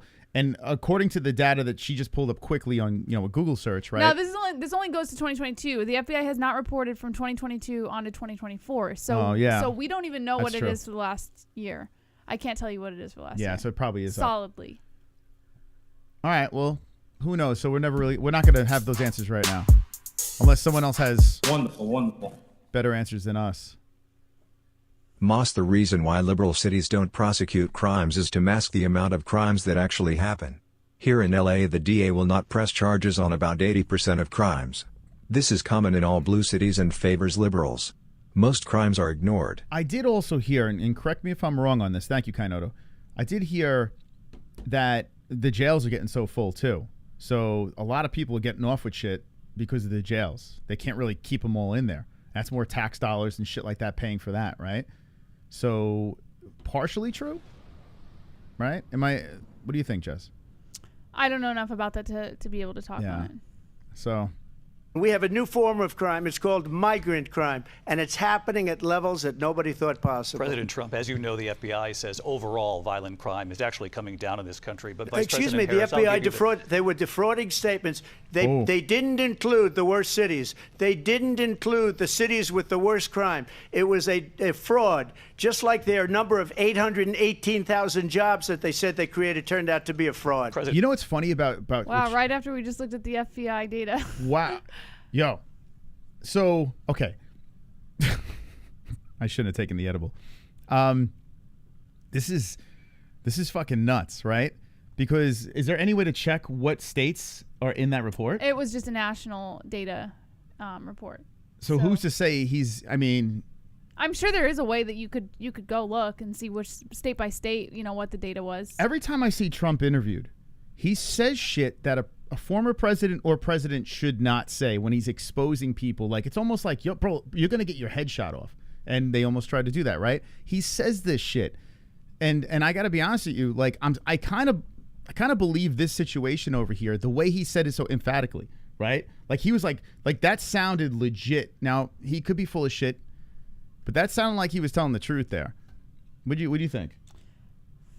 Well, listen to that again. That was pretty wild. I'm not here to say what's true and what's not out of these guys' mouths. We don't know, but that's wild. The FBI they were defrauding statements. They didn't include the worst cities. They didn't include the cities with the worst crime. It was a fraud, just like their number of 818,000 jobs that they said they created turned out to be a fraud. President Trump, thank you. I'll let you respond, Vice President Harris. Well, I think this is so rich, coming from someone who has been prosecuted for national security crimes, economic crimes, election interference, has been found liable for sexual assault, and his next big court appearance is in November at his own criminal sentencing. And let's be clear, where each person stands on the issue of what is important about respect for the rule of law and respect for law enforcement. The former vice president called for defunding federal law enforcement, 45,000 agents, get this, on the day after he was arraigned on 34 felony counts. So let's talk about what is important. So she took the ace in a hole out for this because yeah, Trump you knew got it was her. going to come up. So think about this. He was just saying how that was those are fraudulent reports by the FBI, right? So now she's using the ace in the hole, which leads me to believe even more, he's not telling a lie. Even if he's a fucking felon, even if he's done these things. She was holding on to the whole him That's being, like, oh, he got me, let me use this. Yeah, so I kind of have to agree. She waits and waits and waits for him to really get her on something that she won't have a response to, and then she'll manifest this. She used it here. This grandiose, So think about it. Comeback of, oh, well, you were charged with these crimes. And So yeah, she's like, okay, I got to use it now. Yeah. I got to hit the button. Yeah, she's been holding it in her back pocket for a little bit. So now I believe him even more. I feel like it's confirmed. In this race, it is important that we move forward. Make sure, Kamala, you look into that camera, right into our souls, Kamala. Make sure. That we turn the page on this same old tired rhetoric and address the needs of the American people, address what we need to do about the housing shortage, which I have a plan for, address what we must do to support our small businesses, address bringing down the price of groceries. But frankly, the American people are exhausted with this same old tired playbook. Vice President Harris, thank you. Excuse me. Every one of those cases was started by them against their political opponent. And I'm winning most of them, and I will win the rest on appeal. And you saw that with the decision that came down just recently from the Supreme Court. I'm winning most of them. But those are cases, it's called weaponization. Never happened. That's true. Why are they going? Now they're going after him about all this stuff when he's trying to run for president again. Why didn't they do it before? What do you mean? Like all these accusations, like they're talking about rape and shit like that from how long ago? Like they're bringing all this shit up now. Oh, that happens in any political race, Moss. They're Yeah, gonna so- dig up things from the past. That Yeah. happens all the time. That's So- not like a shock. I mean, happened in this country. They weaponized the Justice Department. Every one of those cases was involved with the DOJ, from Atlanta and Fani Willis to the Attorney General of New York and the DA in New York. Every one of those cases, and then they say, "Oh, he's a criminal." They're the ones that made them go after me. By the way, Joe Biden was found essentially guilty on the documents case. And what happened in my documents case? They said, "Oh, that's the toughest of them all." A complete and total victory. 2 months ago, it was thrown out. It's weaponization, and they used it, and it's never happened in this country. They used it to try and win an election. They're fake cases. President Trump, thank you. A really quick response here, Vice President Harris, on this notion of weaponization of the Justice Department. Well, let's talk about extreme and understand the context in which this election in 2024 is taking place. The United States Supreme Court recently ruled that the former president would essentially be immune from any misconduct if he were to enter the White House again. Understand, this is someone who has openly said he would terminate, I'm quoting, terminate the Constitution of the United States, that he would weaponize the Department of Justice against his political enemies.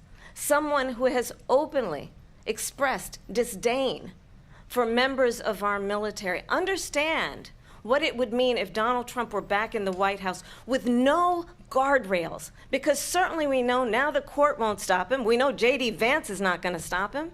It's up to the American people Vice to President stop Harris, him. thank you. Lindsay? Vice President Harris, in your last run for president.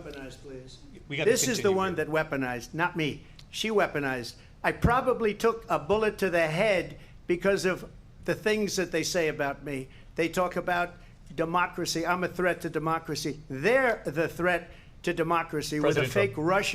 Russia investigation We do have a lot that to get. went nowhere. We have a lot to get to. Lindsay? Vice President Harris, in your last run for president, you said you wanted to ban fracking. Now you don't. You wanted mandatory government buyback programs for assault weapons. Now your campaign says you don't. You supported decriminalizing border crossings. Now you're taking a harder line. I know you say that your values have not changed. So then why have so many of your policy positions changed? Okay, here comes Kamala firing back on this question. We got Wonderful. Kainoto. If we were all subject to the rules that the NY jury found Trump guilty of, then everyone in this chat is a rapist.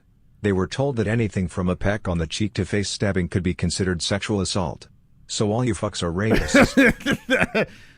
But the real question, Kainoto, is Conor a rapist? What do you think, Kainoto? Well, he's not quite wrong. What do you think about that?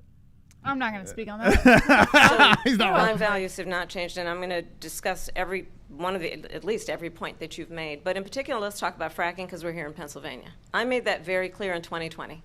I will not ban fracking.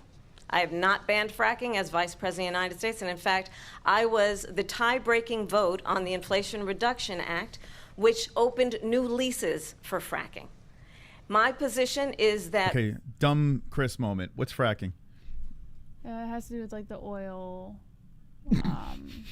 No clue. Like, Is it fricking, do you fricking, and want me to fracking? give you the definition. All right, so we're both It's with like the oil. fracking guys in the chat. Do you know what that is? No clue. How we get our oil. What's a Moss. fracking? It's like how we get our oil. What's a fracking? I'm telling you right now, and you're just ignoring.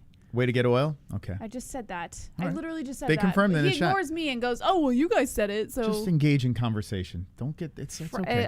hydraulic fracturing is a method for extracting oil and natural gas from underground rock formations. Now I know what it is. I just learned I something literally tonight. said how we get our oil. I'm just phoning a friend, Jess. It's no big deal. We have Apparently got not to fun. invest in diverse sources of energy so we reduce our reliance on foreign oil. We have had the largest increase in domestic oil production in history because of an approach that recognizes that we cannot over-rely on foreign oil. As it relates to my values, let me tell you, I grew up a middle-class kid raised by a hardworking mother who worked and saved and was able to buy our first home when I was a teenager. The values I bring to the importance of home ownership, knowing not everybody got handed $400 million on a silver platter and then filed bankruptcy 6 times, is a value that I bring to my work. Oh my God, this is such a political spiel. This is such fucking horse shit. Is anyone buying this shit? You know, when I was a middle class person back, I forgot to mention I'm a middle class person. She's trying to identify with the votes she needs. Fucking, if you're gobbling this shit up, you need your fucking head. It's because the majority of the votes that are on Trump's side are middle class. Oh my God, she's literally preying on retards. Like she's preying on the retarded vote. She's trying to buy them back. That's what she's doing. She's trying to buy their sympathy so that the votes she needs are middle class and lower class votes. Tell me more about your middle class upbringing. Poor Kamala. She's trying to identify with us. Wonderful, wonderful. Fucking crazy, man. This is nuts. Harris says this shit and she the fucking vice president. Do these fixes now? Also, she was the tiebreaker vote to make tips get taxable. Also, there are literal videos on her views on fracking. Where the fucking fact check? Moderator? God, she lying. Thank you, Sonosi. I always said that fix it now too, but Jesse had a rebuttal to that. What was it when I was like, hey, you know, her group is in office. Fix all these fucking problems, you know? Because there's a system. I know there's a system, but talk to Sleepy Joe. Talk to him. You're close to him. You're the vice president. Do something. To say we are going to work with the private sector and home builders to increase 3 million homes, increase by 3 million homes by the end of my first term. My work that is related to having a friend when I was in high school who was sexually assaulted by her stepfather. And my focus then...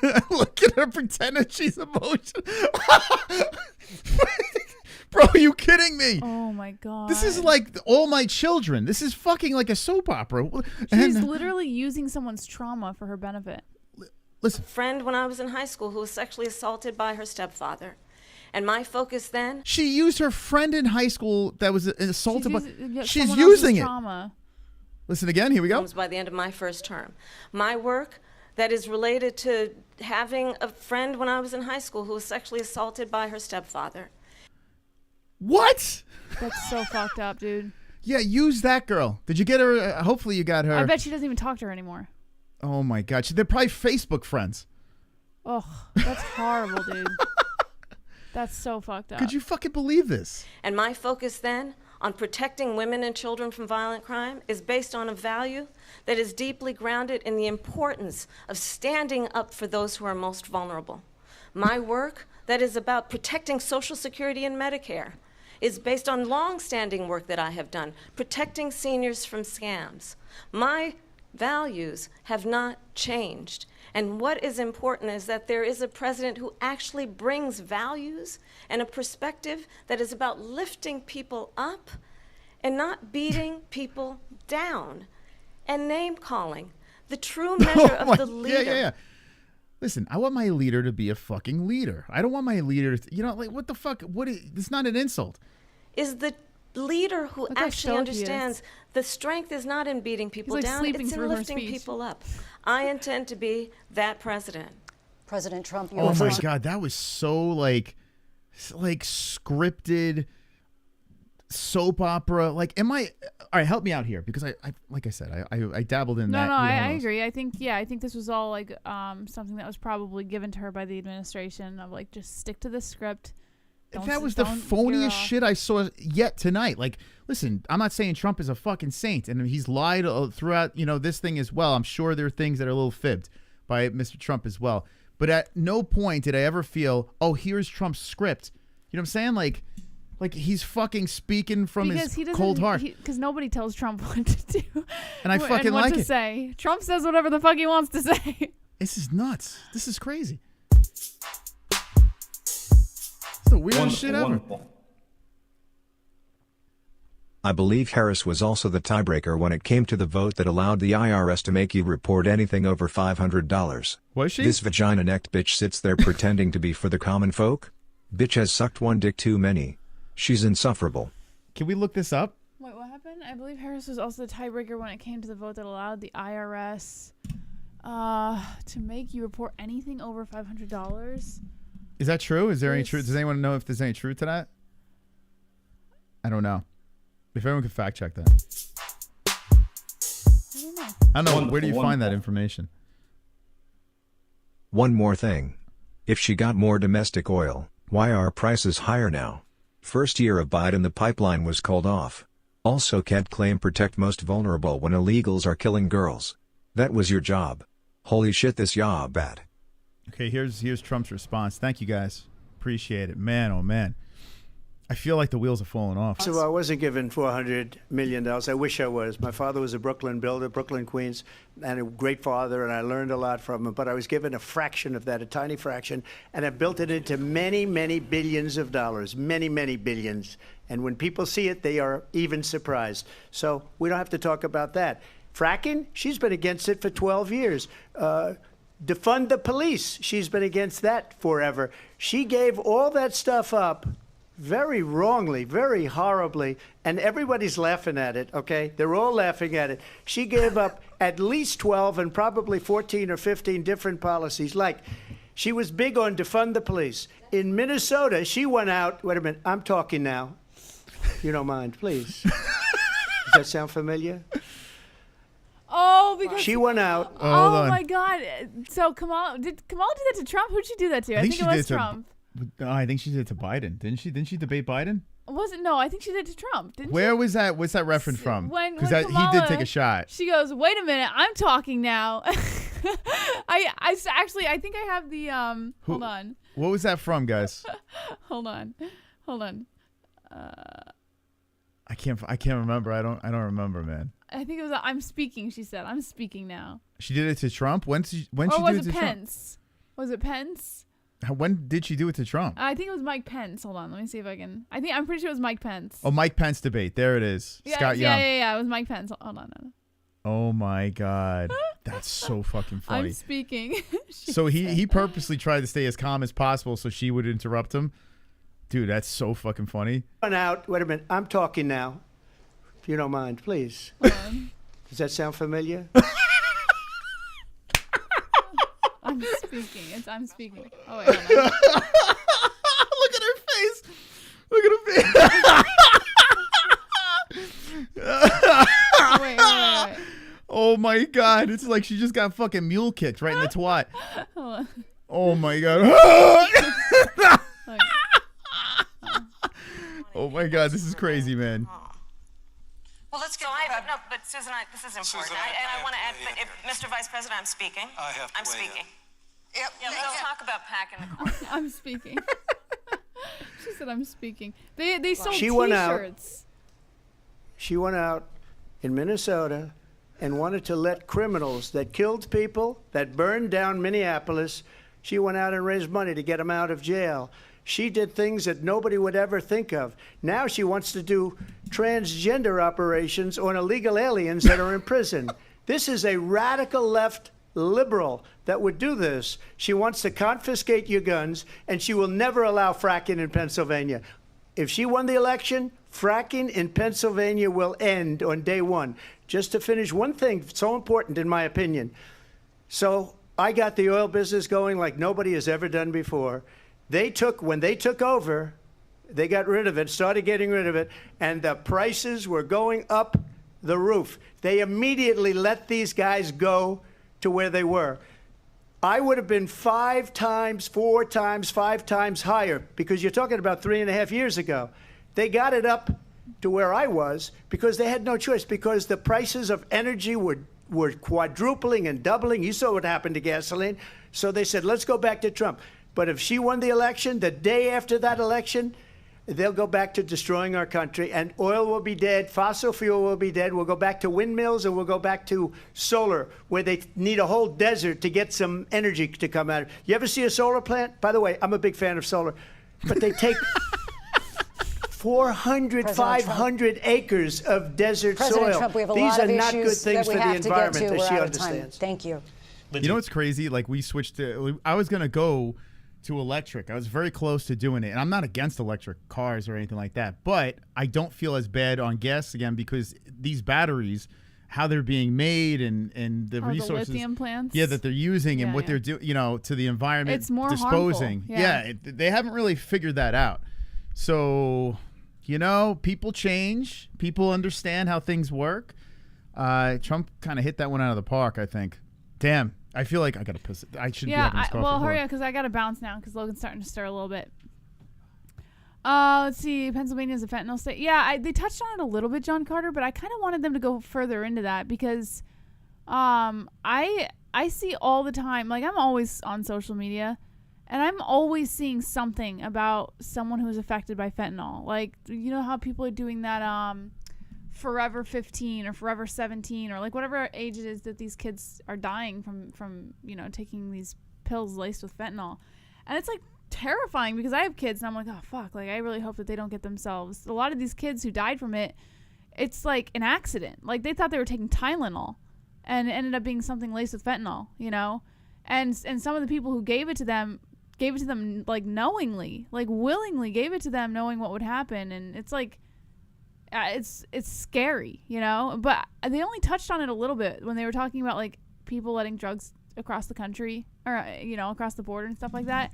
I would really love to hear what their plan is on preventing that from happening. Trump actually addressed this on Theo Von's podcast. Oh, did he? The fentanyl thing. Yeah, well, his side. I would love to hear both sides on like what the fuck are they going to do to stop kids from dying from this? Oh yeah, I would imagine they're going to touch upon that. Thank you. We have an election in just 56 days. And I want to talk about the peaceful transfer of power, which, of course, we all know is a cornerstone of our democracy, and the role of a president in a moment of crisis. Mr. President, on January 6th, you told your supporters to march to the Capitol. You said you would be right there with them. The country and the world saw what played out at the Capitol that day, the officers coming under attack. Aides in the West Wing say you watched it unfold on television off the Oval Office. You did send out tweets, but it was more than 2 hours before you sent out that video message telling your supporters to go home. Is there anything you regret about what you did on that day? You just said a thing that isn't covered. Peacefully and patriotically, I said during my speech, not later on. Peacefully and patriotically. And nobody on the other side was killed. Ashley Babbitt was shot by an out-of-control police officer that should have never, ever shot her. It's a disgrace. But we didn't do this group of people that have been treated so badly. I ask, what about all the people that are pouring into our country and killing people that she allowed to pour in? She was the border czar, remember that. She was the border czar. She doesn't want to be called the border czar because she's embarrassed by the border. In fact, she said at the beginning, oh, I'm surprised you're not talking about the border yet. That's because she knows what a bad job they've done. What about those people? What are they going to be prosecuted? When are these people from countries all over the world, not just South America? They're coming in from all over the world, David, all over the world. And crime rates are down all over the world because of it. But let me just ask you, David, when are those people going to be prosecuted? When are the people that burned down Minneapolis going to be prosecuted? Or in Seattle? They went into Seattle. They took over a big percentage of the city of Seattle. When are those people going to be prosecuted? But let me just ask you. You might ask her that question. You were the president. You were watching it unfold on television. It's a very simple question as we move forward toward another election. Is there anything you regret about what you did on that day? Yes or no? I had nothing to do with that other than they asked me to make a speech. I showed up for a speech. I said, I think it's going to be big. I went to Nancy Pelosi and the mayor of Washington, D.C., and the mayor put a... He never ordered people to go storm the fucking Capitol. Right? Well, they were saying he was inciting violence because of some things that he was saying that was kind of like provoking. But he never directly... He didn't say go out there and like... He never directly. So, like, let's be serious. What the fuck did he do wrong? But he did there. So I don't remember which. Meanwhile, that was a fucking stupid situation. It was the dumbest shit I've ever seen. We came back from the Grand Canyon. I turn on the fucking TV. It's all over the news. People are storming the Capitol. I'm like, what is this? And the IRL streamers looking for content, and it was just a bunch of knuckleheads being retards. One of the dumbest shit I've ever seen with my own eyes. But what did he do? I'll tell you what they said. The direct orders he gave to those people to do that. Like, what? He told them to be peaceful. I watched the speech live, and he said peacefully. So what is the fucking problem? Here we go. What did he do that was so wrong?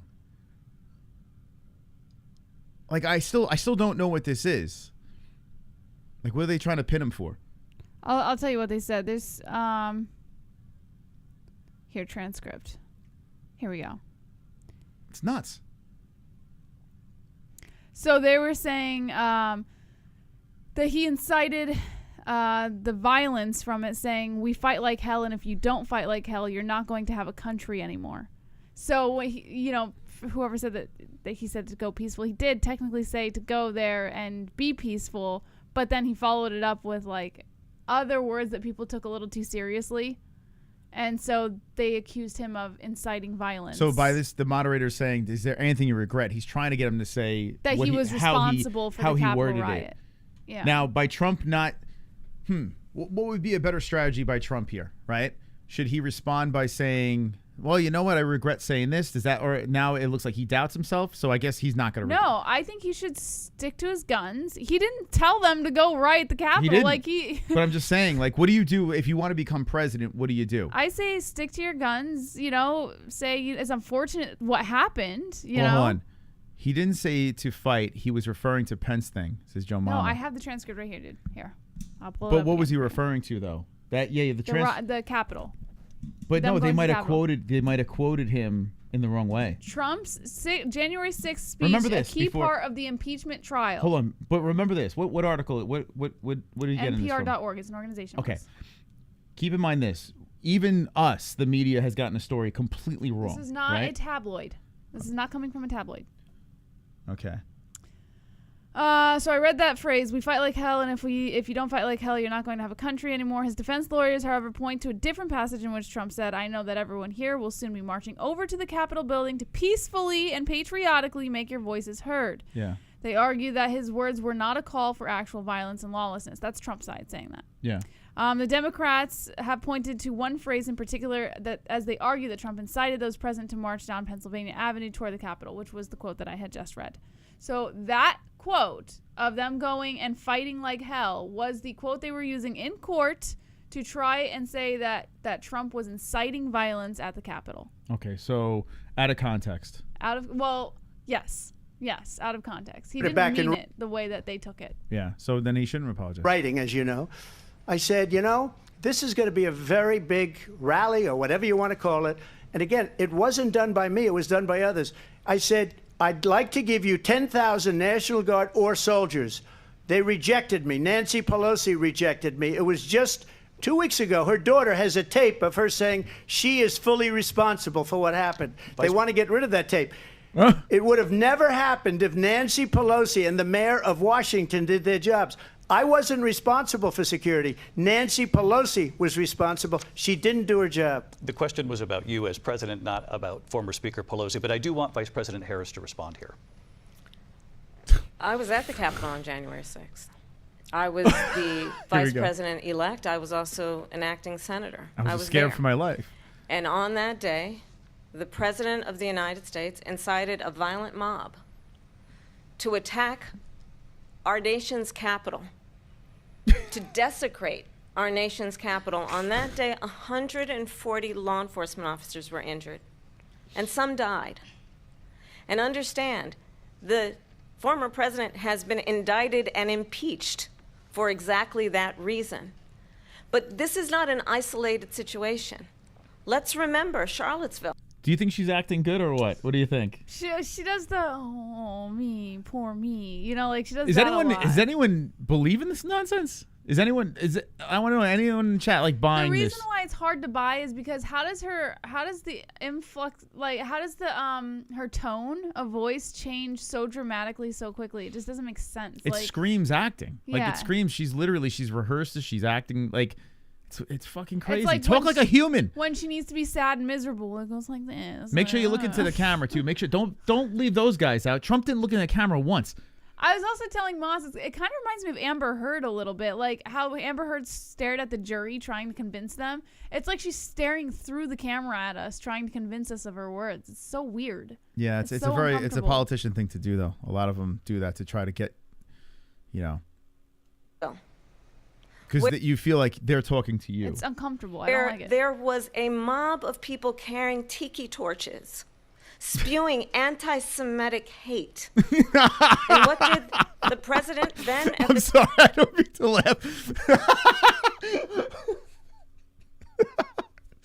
Think about what she just described. I'm not gonna. A bunch of tribal people screaming No, she anti-Semitic. said, not Yeah, with tribal tikis. people. She said there was a tribe I of know, people. I know, but the tikis. She said they had tikis, and they're fucking screaming. The picture she's painting is ridiculous. Now, yes, there was tribal things going on. People had paint on, and there was that one dude that was dressed like a Viking. Fucking all they were content creators, because I know a lot of those fucking people we IPT followed. was there. Yeah, that whole IPT crew, the dude with the Viking thing. I don't even think he had a side. Like, he was just fucking there to be seen. He was like an influencer or some shit. It was just nonsense. Going off over there, using this whole fucking MAGA thing to disguise, hey, I want to fucking, let's go crazy, you know? Let's do something nuts. I don't know. And the way she's painting the pictures, fucking, it's hilarious. Yeah. Times say there were fine people on each side. Let's remember that when it came to the Proud Boys, a militia, the former president said, stand back and stand by. So for everyone watching who remembers what January 6th was, I say we don't have to go back. Let's not go back. We're not going back. It's time to turn the page. And if that was a bridge too far for you, well, there is a place in our campaign for you to stand for country. Talk like a human. Stand for our democracy, to stand for rule of law. And right now, someone's like, yeah. You know what's so funny is I actually know people who are probably sitting in their living rooms right now going, "Oh, this is so yeah. I'm in. I'm Wait, you're gonna take me in? Are you talking to me? Place? Dude, this is the fucking shit that they're spewing to people. And when I watched the DNC, which, I mean, listen, it was insufferable, just like the RNC. It was just disgusting and retarded. But when I was watching the DNC, that was the whole theme. We'll open our arms to you. Look at all these cool celebrities over here. Look, come on, we'll give you a hug. Come on in. It's like a fucking van rolling up to a child and luring them in with candy. That's what it feels like. It feels like a bunch of fucking pedophiles trying to lure in children. This is fucking nuts. And to end the chaos, and to end the approach that is about attacking the foundations of our democracy because you don't like the outcome. And be clear on that point. Donald Trump, the candidate, has said in this election there will be a bloodbath if this and the outcome of this election is not to his liking. That's right, Kamala. We're going to murder you. We're going to storm the Capitol again, and we're going to get the job done this time, Kamala. Turn the page on this. Let's not go back. Let's chart a course for the future and not go backwards to the past. Let me just follow up here. It was a different term, and it was a term that related to energy because they have destroyed our energy business. That was where bloodbath was. Also, on Charlottesville, that story has been, as you would say, debunked. Laura Ingraham, Sean Hannity, Jesse, all of these people, they covered it. If they go an extra sentence, they will see it was perfect. It was debunked in almost every newspaper, but they still bring it up, just like they bring 2025 up. They bring all of this stuff up. I ask you this. You talk about the Capitol. Why are we allowing these millions of people to come through on the southern border? How come she's not doing anything? And I'll tell you what I would do, and I would be very proud to do it. I would say we would both leave this debate right now. I'd like to see her go down to Washington, D.C. during this debate because we're wasting a lot of time. Go down to, because she's been so bad, it's so ridiculous. Go down to Washington, D.C. and let her sign a bill to close up the border because they have the right to do it. They don't need bills. They have the right to do it. The President of the United States, you'll get him out of bed, you'll wake him up at 4 o'clock in the afternoon, right. You'll say, come on down to the office, let's sign a bill. If he signs a bill that the border is closed, all he has to do is say it to the Border Patrol, who are phenomenal. If they do that, the border is closed. Mr. Those President, people are killing many people, unlike J6. What do you think? What is response?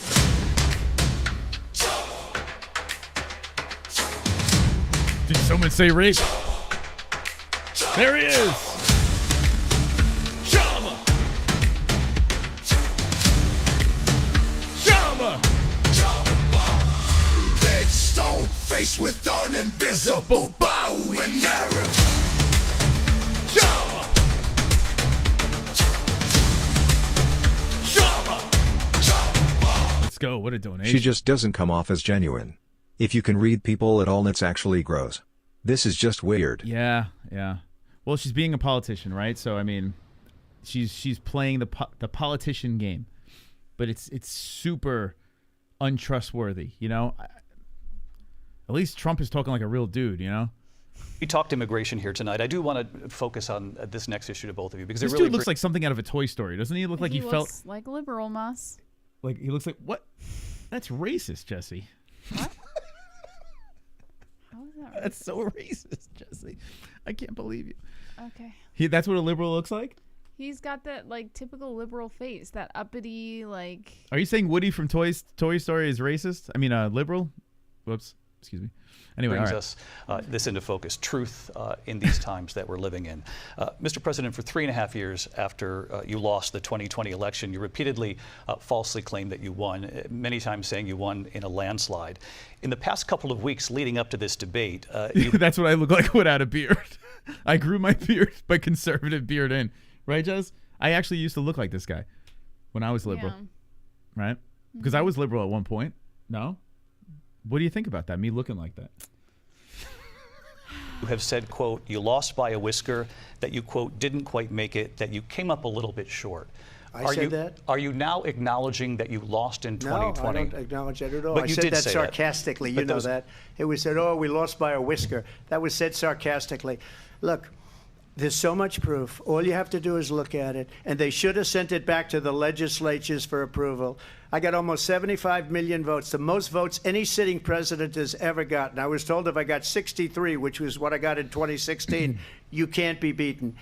The election, people should never be thinking about an election as fraudulent. We need two things. We need walls, and we have to have it. We have to have borders, and we have to have good elections. Our elections are bad. And a lot of these illegal immigrants coming in, they're trying to get them to vote. They can't even speak English. They don't even know what country they're in practically. And these people are trying to get them to vote. And that's why they're allowing them to come into our country. I did watch all of these pieces of video. I didn't detect the sarcasm, lost by a whisker. We didn't quite make it. And we should just point out here as clarification, and you know this, you and your allies, 60 cases in front of many judges, many of them no Republican. Judge looked at it. And said, wait, why is he is really going after Trump? Did he? Because they've been But he didn't roast Kamala at all. Because he's a liberal. But no, I'm just saying. At least the last one with him and Biden, with Trump and Biden, fuck this guy. It was actually done better. They're halfway through the debate. They've made their position clear at this point. What has he got to lose? This is weird. Job. Like I just realized he's not roasting Kamala at all. Like at all.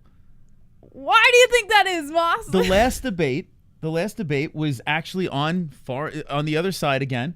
And they actually gave it to both sides. They did a better job. It was a leaning, definitely, but not like this. This is nuts. They'll get lit on fire for this for sure. This is bad by ABC. Bad. I mean, all right. I want to hear how this plays. They said this debate later. You want? Oh, okay. I have to go. I do. Okay. All right. Yeah, we'll catch the rest of this. All right, guys. We're gonna keep going with this thing. It just hit me like I'm like, wait, have they fired at Kamala one time? You mean to tell me she was perfect?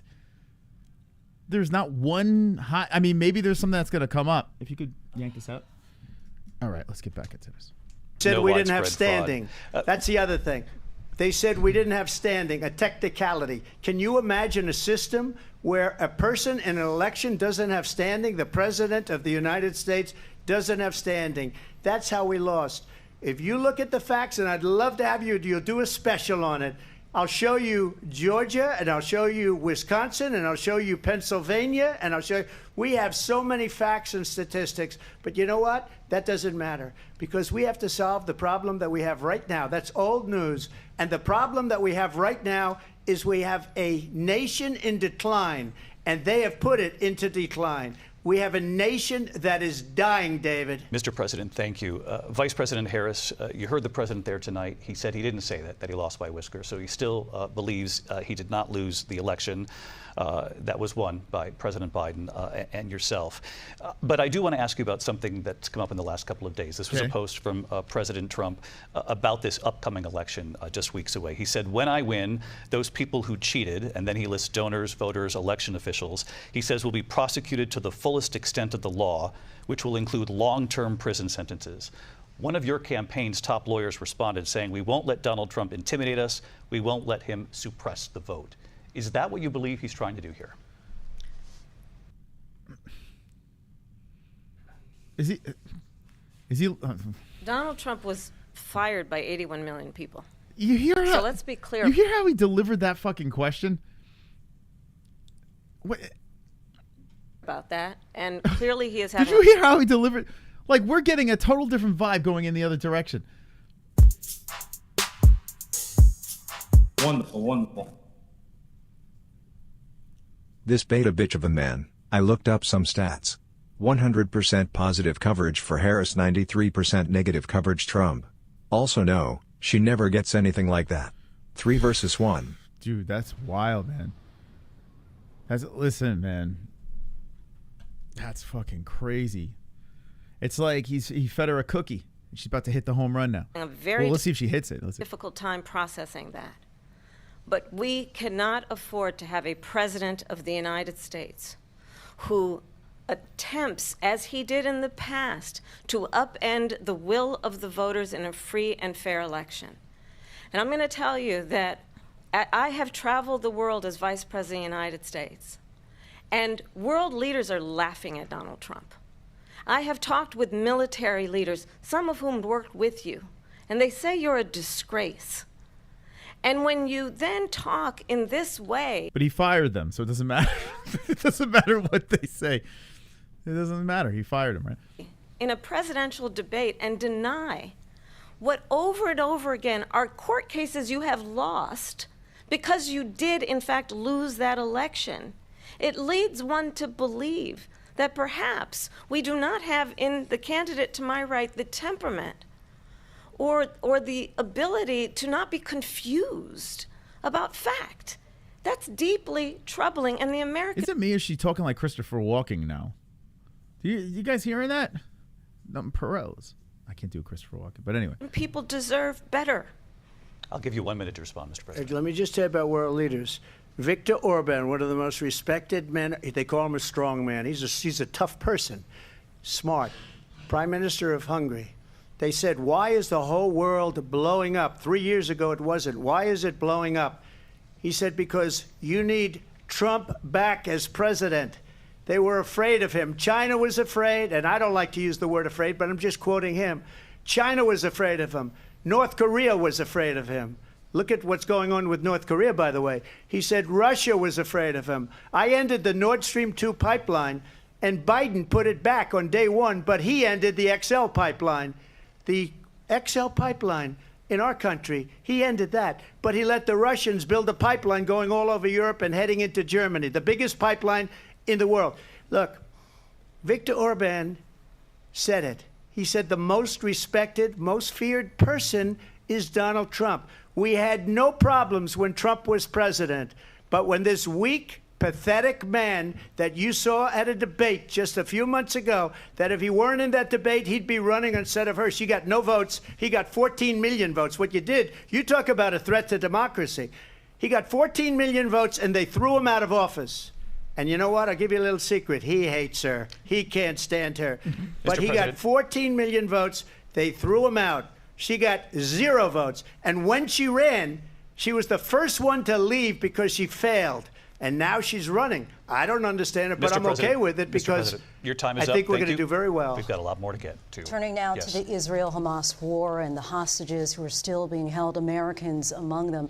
Vice President Harris, in December, you said, quote, Israel has a right to defend itself, but you added, quote, it matters how, saying international humanitarian law must be respected. Israel must do more to protect innocent civilians.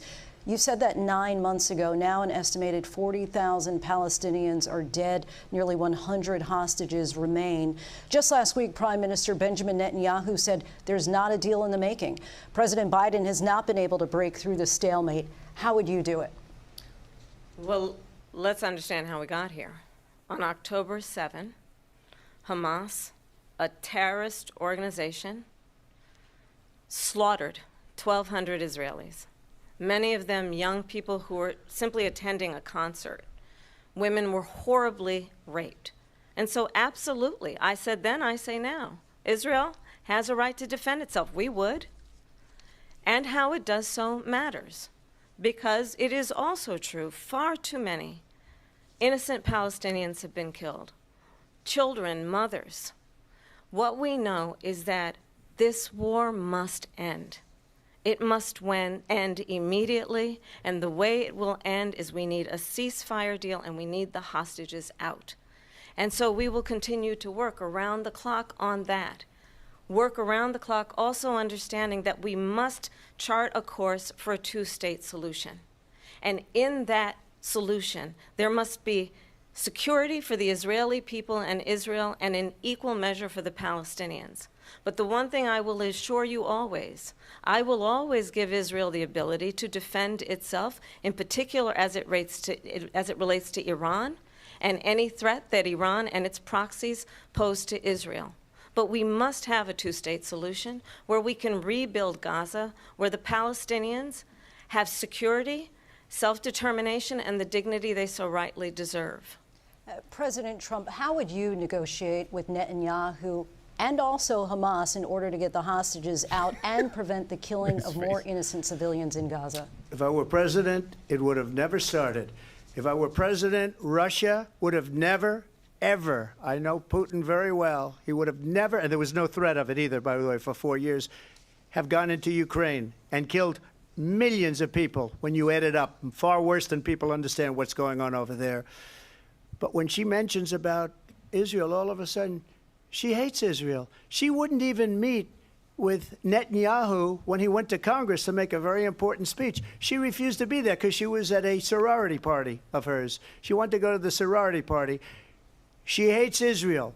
If she's president, I believe that Israel will not exist within 2 years from now. And I've been pretty good at predictions, and I hope I'm wrong about that one. She hates Israel. At the same time, in her own way, she hates the Arab population because the whole place is going to get blown up. Arabs, Jewish people, Israel will be gone. It would have never happened. Iran was broke under Donald Trump.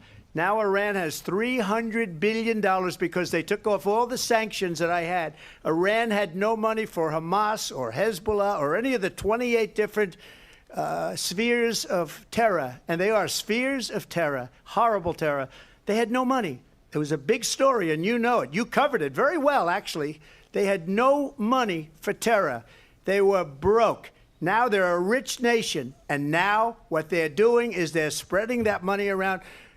Look at what's happening with the Houthis and Yemen. Look at what's going on in the Middle East. This would have never happened. I will get that settled and fast, and I'll get the war with Ukraine and Russia ended. If I'm president-elect, I'll get it done before even becoming president. Vice President Harris, he says you hate Israel. That's absolutely not true. I have like, yep, my entire career and life supported Israel and the Israeli people. He knows that.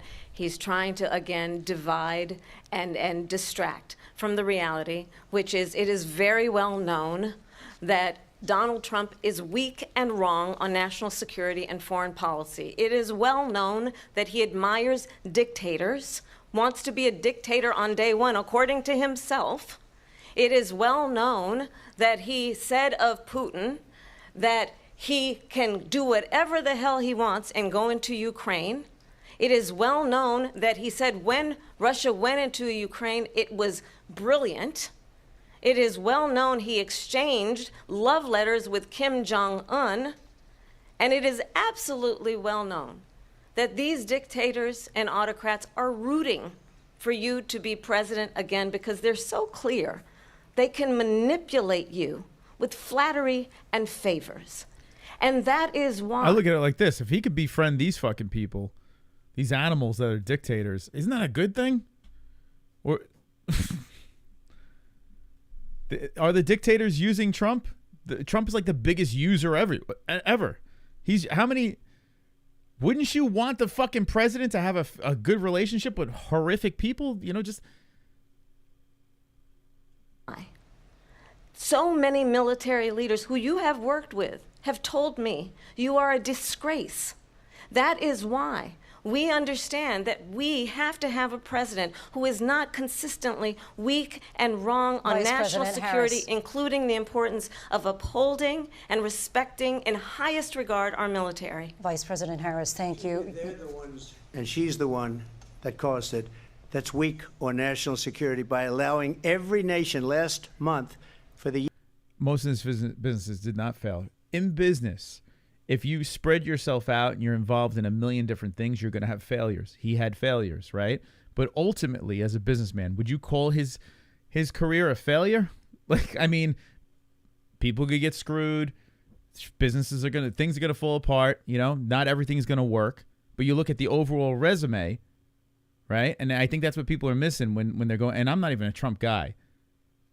So, now he's a bad businessman. Yes. Okay. Well, I don't know how to help you, man. Year, 168 different countries sending people into our country. Their crime rates are way down. Putin. Jason, I agree, right? Isn't it crazy? CNN's was more, I don't know. They did a way better job.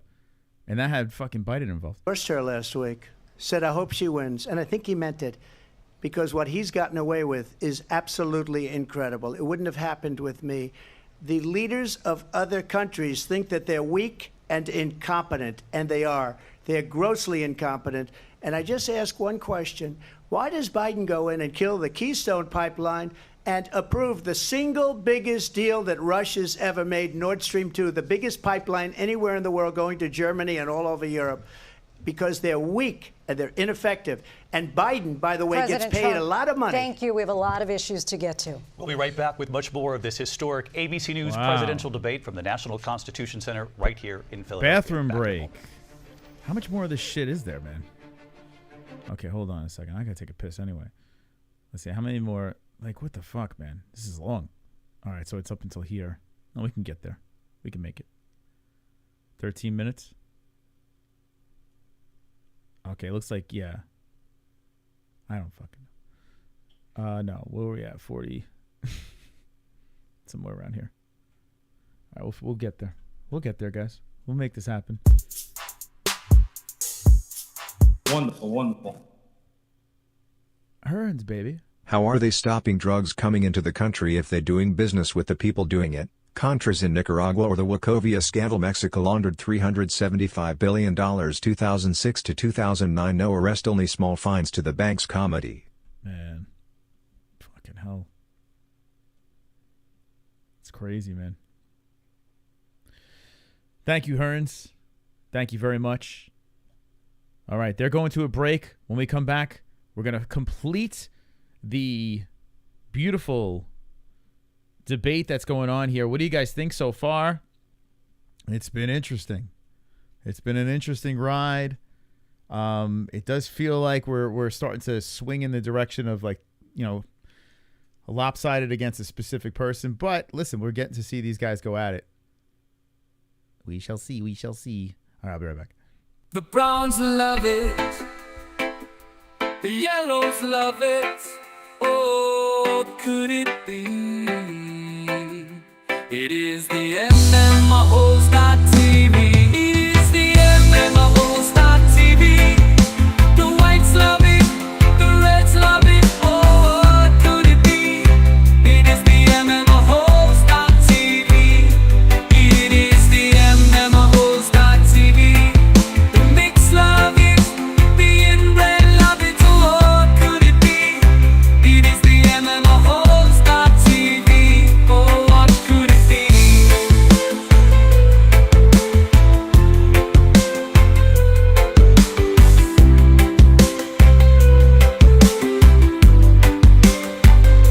The browns love it. The yellows love it. Oh, what could it be? It is the MMA-HOLES.TV. The mix love it. The inbred love it. Oh, what could it be? It is the MMA-HOLES.TV. Oh, what could it be? It is the MMA-HOLES.TV. Oh, what could it be? It is the MMA-HOLES.TV. Damn, that song was redlining. Sorry, guys. Probably blowing your eardrums out. All right, get back to the debate, baby. Let's go. Let's get back to this thing. The last we left off, Trump and Kamala going back and forth. Two beautiful-looking human beings. If you want to ask me who I think is winning, I would have to say Trump is winning this, if that really means anything.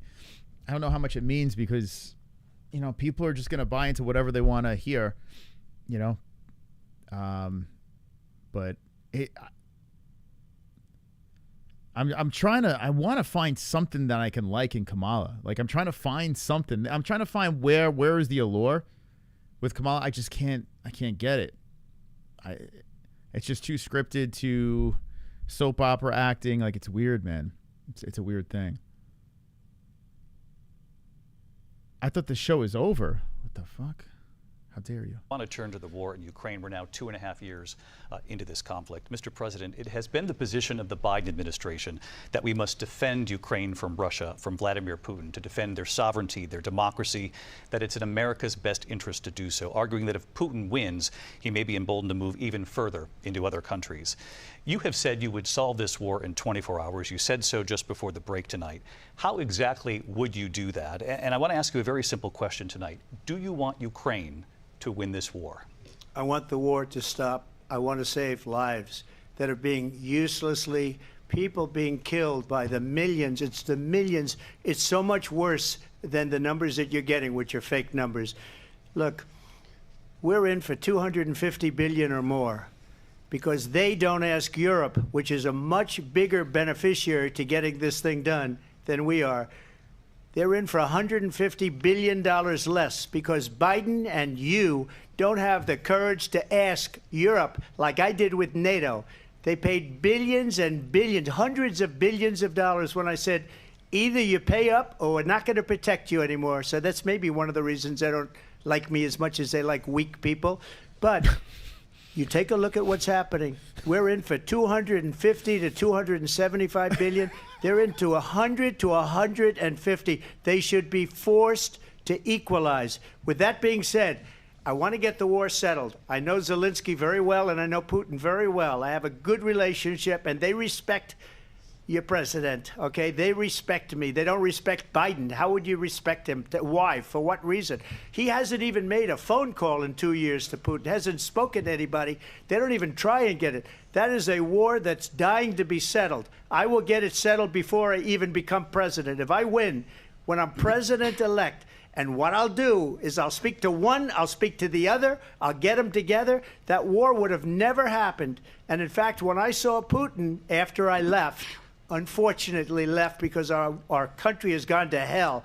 But after I left, when I saw him building up soldiers, he did it after I left, I said, oh, he must be negotiating. It must be a good, strong point of negotiation.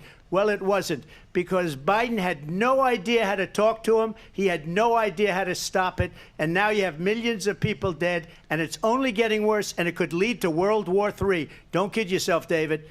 We're playing with World War III, and we have a president that we don't even know if he's... Where is our president? We don't even know if he's a president. And just to clarify they here... threw him out of a campaign like a dog. We don't even know. Is he our president? But we have a president, Mr. President, that doesn't know he's alive. Your time is up. Just to clarify in the question, Oh do my you God. believe it's in the U.S. best interest for Ukraine to win this war? Yes or no? I think it's the U.S. best interest to get this war finished and just get it done. All right. Negotiate a deal, because we have to stop all of these human lives from being destroyed. I want to take this to Vice President Harris. I want to get your thoughts on support for Ukraine in this moment, but also, as Commander-in-Chief, if elected, how would you deal with Vladimir Putin, and would it be any different from what we're seeing from President Biden? Well, first of all, it's important to remind the former president you're not running against Joe Biden, you're running against me. I believe the reason that Donald Trump says that this war would be over within 24 hours is because he would just give it up. And that's not... Does she always talk like Obama? She has the same delivery now as Obama. She's like a female Obama, the way she's delivering her lines. You're not dealing with the president, you're dealing with me. And I'm the vice president of that president that you're talking shit about. And I'm going to throw him under the bus, too. Who we are as Americans. Let's understand what happened here. I actually met with Zelensky. This is what she wanted, right? Get Obama, get Biden in, right? Work those strings, the puppet Biden, and then fucking force him out and run for president. This was the plan from the beginning. Evilness, man. This bitch is evil. She's an evil woman. Wonderful, wonderful. Lol, some people think she may be a hoe with a golden heart, but she's just a hoe. Gift of gab, lol, WTF. That's the opposite of the gift of gab. You can't, thank you, D-Man. You can't trust this woman, man. She'll stab you right in the fucking back, just like she did Joe Biden. Stab you right in the back. Damn, man. Thank you, D-Man. Thank you. A few days before Russia invaded, tried through force to change territorial boundaries, to defy one of the most important international rules and norms, which is the importance of sovereignty and territorial integrity. And I met with President Zelensky. I shared with him American intelligence about how he could defend himself. Days later, I went to NATO's eastern flank, to Poland and Romania. And through the work that I and others did, we brought 50 countries together to support Ukraine in its righteous defense. And because of our support, because of the air defense, the ammunition, the artillery, the javelins, the Abrams tanks that we have provided, Ukraine stands as an independent and free country. If Donald Trump were president, Putin would be sitting in Kyiv right now. And understand what that would mean, because Putin's agenda is not just about Ukraine. Understand why the European allies and our NATO allies are so thankful that you are no longer president, and that we understand the importance of the greatest military alliance the world has ever known, which is NATO, and what we have done to preserve the ability of Zelensky and the Ukrainians to fight for their independence. Otherwise, Putin would be sitting in Kyiv with his eyes on the rest of... This is the presidential debate. They couldn't put a pop filter on the mic. Just popping like crazy, man. I'm sorry. I just got distracted. You don't believe her? Cap's in the chat, you know. Full of nonsense, full of dookie. Of Europe, starting with Poland. And why don't you tell the 800,000 Polish Americans right here in Pennsylvania how quickly you would give up for the sake of favor and what you think is a friendship with what is known to be a dictator who would eat you for lunch. Keep your friends close. Keep your enemies closer. That should be the response. Keep your friends close, your enemies closer. Sorry, Miss Vice President. You're gonna have to catch an L on that one. You're trying to make it sound like he's weak. He's actually pretty strong getting into bed with these fucking people. These fucking lunatics. Oh, boy. Who eats this shit up, man? Vice President Harris, thank you. We've heard from both of you on Ukraine tonight. Afghanistan came up in the last hour. I wanted her to respond to something you said earlier, and please, I'll give you a minute here. Putin would be sitting in Moscow, and he wouldn't have lost 300,000 men and women, but he would have been sitting in Moscow. Quiet, please. He would have been sitting in Moscow, much happier than he is right now. But eventually, you know, he's got a thing that other people don't have. He's got nuclear weapons. They don't ever talk about that. He's got nuclear weapons. Nobody ever thinks about that. And eventually, maybe he'll use them, and maybe he hasn't been that threatening, but he does have that. Something we don't even like to talk about. Nobody likes to talk about it. But just so you understand, they sent her to negotiate peace before this war started. 3 days later, he went in and he started the war because everything they said was weak and stupid. They said the wrong things. That war should have never started. She was the emissary. They sent her in to negotiate with Zelensky and Putin, and she did. And the war started 3 days later. And that's the kind of talent we have with her. She's worse than Biden. In my opinion, I think he's the worst president in the history of our country. She goes down as the worst vice president in the history of our country. But let me tell you something. She is a horrible negotiator. They sent her in to negotiate. As soon as they left, Putin did the invasion. President Trump, thank you. You did bring up something. You said she went to negotiate with Vladimir Putin. Vice President Harris, have you ever met Vladimir Putin? Can you clarify tonight? Yet again, I said it at the beginning of this debate, you're going to hear a bunch of lies coming from this fellow. And that is another one. When I went to meet with President Zelensky, I've now met with him over 5 times. The reality is it has been about standing as America always should as a leader upholding international rules and norms, as a leader who shows strength, understanding that the alliances we have around the world are dependent on our ability to look out for our friends and not favor our enemies because you adore strongmen instead of caring about democracy. And that is very much what is at stake here. The President of the United States is Commander-in-Chief, and the American people have a right to rely on a president who understands the significance of America's role and responsibility in terms of ensuring that there is stability and ensuring we stand up for our principles and not sell them for the benefit of personal flattery. We've talked about Ukraine and Vladimir Putin. I do want to. Oh my God. Dude, what? What? What the fuck? What the fuck?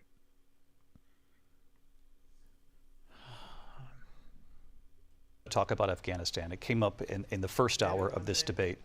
I wanted to move on to Afghanistan. Stoltenberg said Trump did the most amazing thing I've ever seen. He got these countries, the 28 countries at the time, to pay up. He said, I've never seen. He's the head of NATO. He said, I've never seen. For years, we were paying almost all of NATO. We were being ripped off by European nations, both on trade and on NATO. I got them to pay up by saying one of the statements you made before, if you don't pay, we're not going to protect you. President Otherwise, Trump. we would have never gotten it. He said it was one of the most incredible jobs that he's ever seen done. Thank you. I want to turn to Afghanistan. It came up in the first hour of the debate, and we witnessed a poignant moment today on Capitol Hill, honoring the soldiers who died in the chaotic withdrawal from Afghanistan. I do want to ask the Vice President, do you believe you bear any responsibility in the way that withdrawal played out? Can we fact check if Biden is alive? Jamie, pull it up. Is our president alive right now? Is he breathing? Is that... Well, I will tell you, I agreed with President Biden's decision to pull out of Afghanistan. 4 presidents said they would, and Joe Biden did. This is nuts, man. Wonderful, wonderful. This is wild. I really don't understand how anyone can vote for this woman. Oh wait, no one did. A bunch of donors gave her the nomination. Also, she bragged about Dick Cheney liking her.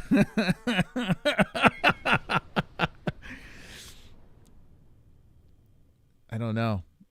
To the people that are voting for Kamala, is it because you just don't like Trump? Which, fine. I don't fucking get it. I don't fucking get it, man. I couldn't imagine 4 fucking years of this. You can give me 5 Trumps.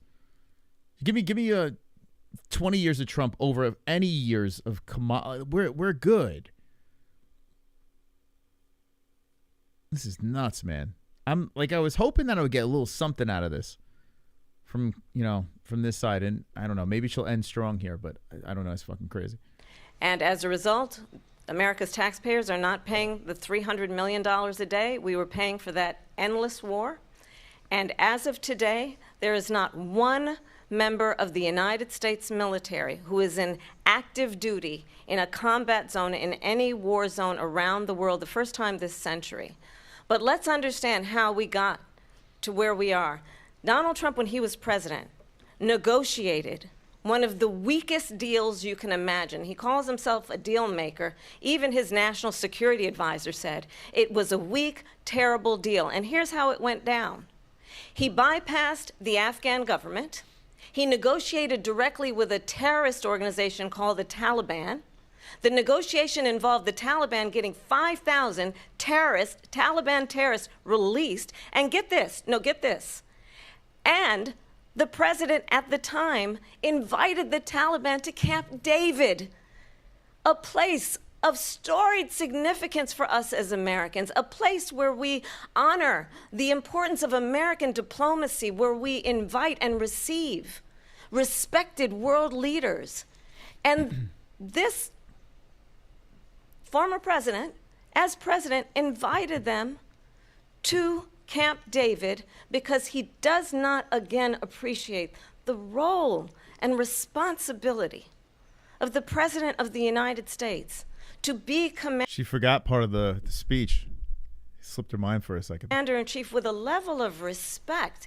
And this gets back to the point of how he has consistently disparaged and demeaned members of our military, fallen soldiers, and the work that we must do to uphold the strength and the respect of the United States of America around the world. Vice President Harris, thank you.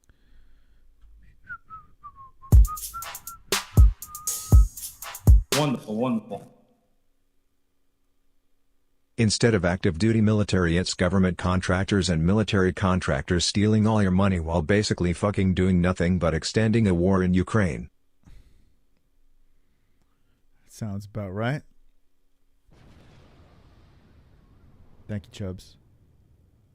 My brother-in-law got deployed again. Anyway, I don't know. Unrelated. Thank you. President Trump, your response to her saying that you began the negotiations with the Taliban. So, if you take a look at that period of time, the Taliban was killing our soldiers, a lot of them, with snipers. And I got involved with the Taliban because the Taliban... Wonderful, wonderful. Hold on, Mr. Trump. Chubb's coming in. I can't believe this bitch has the balls to even talk about fallen soldiers. She didn't even have the courage to fucking go and tell them she's sorry for getting their kids killed. The wrong button. Oh my God. Oh my God. She didn't even have the courage to fucking go and tell them she's sorry for getting their kids killed. You know, it's fucking crazy, man. Yeah, if you guys are... Oh my God. Yeah, what is anyone former military voting for Kamala? Just out of curiosity. Who is voting for it? Anyone in the chat voting for Kamala? Let me know in the chat. I'm just curious. Taliban was doing the killing. That's the fighting force within Afghanistan. They don't bother doing that because, you know, they deal with the wrong people all the time. But I got involved. And Abdul is the head of the Taliban. He is still the head of the Taliban. And I told Abdul, don't do it anymore. You do it anymore, you're going to have problems. And he said, why do you... No one in the chat is voting for Kamala at all. Not one person. What we got? 70 in here? No one's voting for Kamala. Trump cooked her. So far, that's what I'm seeing. Yeah. I mean, it just doesn't... She doesn't even feel real. Like, it's too politician-y. I don't know. There isn't a single person I deployed with to Afghanistan voting for her. Yeah, I don't know any military that... I don't know one military person, former military, whatever. Even in my family, all military, especially on Jesse's side. Her whole family's military. Mom, dad, brothers. My dad was military, my uncle. You know, a lot of... Everyone I know. Yeah. You know, it's weird. All the people that served our country are not even thinking about Kamala. You know, those are the people that put their fucking lives on the line.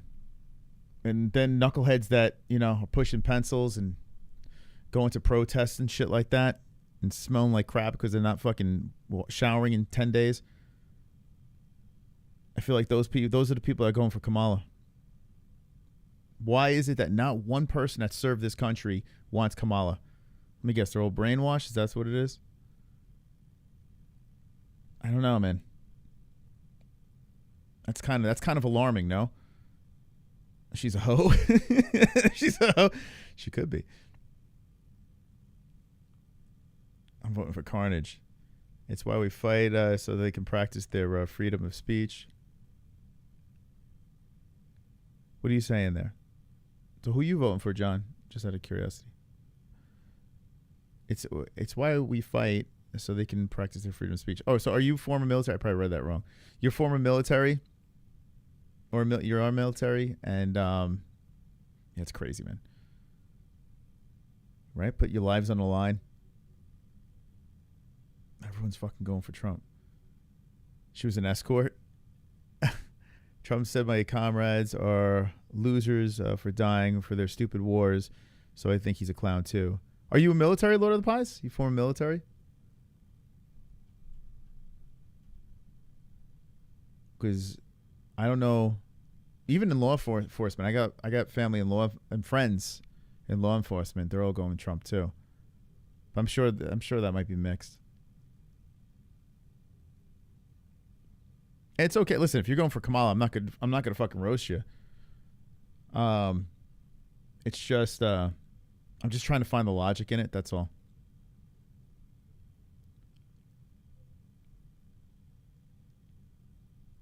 Yeah. So I guess Lord of the Pies. I'm rooting for that. Oh, Johnny's voting for her.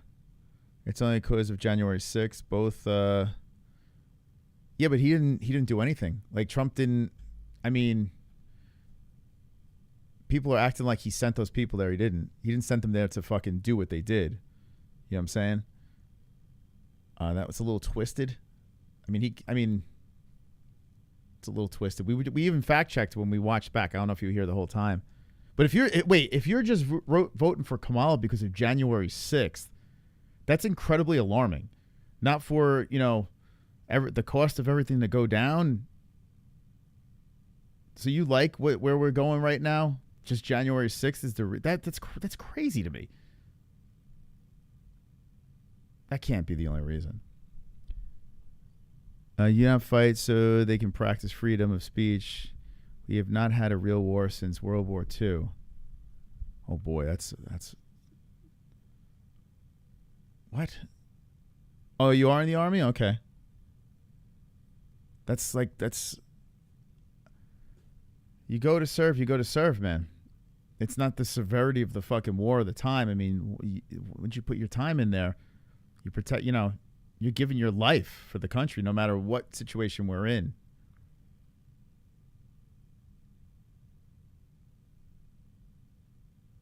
Listen, Johnny Smith is entitled to his opinion. I'm not going to fucking roast it. Listen, I'll give him credit because he's in a, like, we're talking the 2% of the chat right now. So let him fucking say his shit.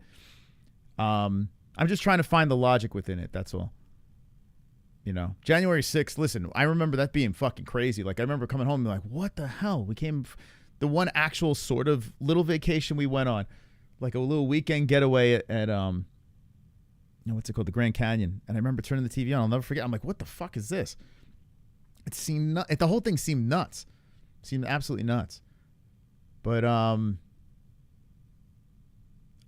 don't know, like, I didn't do anything, know all the facts from both sides, not just one. Let's talk about Proud Boys, etc.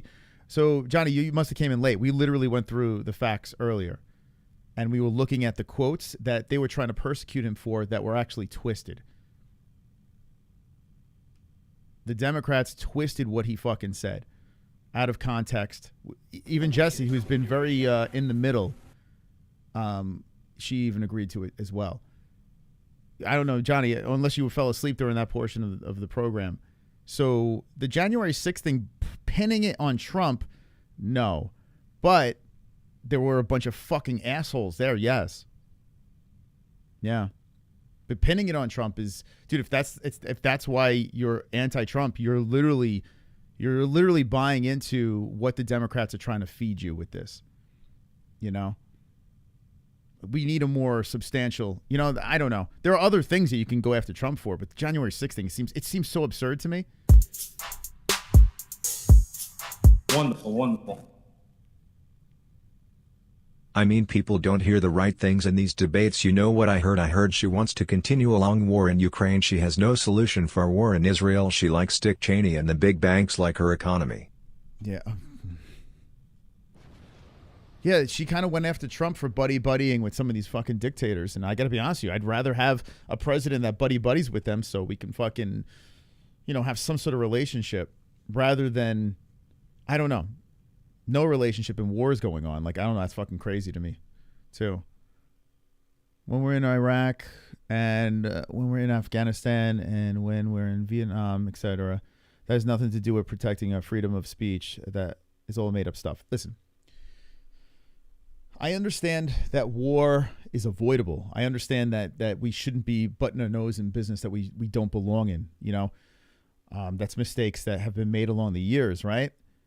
But, Johnny, we literally read what he said and what the context was too. The outlets that were promoting it were outlets like New York Post that are very liberal based, right? One-sided articles. Twisting his fucking words. Like, we literally heard what it was pertaining to. We did a fact check to it. So you're literally buying into this twisted fucking article, these articles that were put out by liberal parties.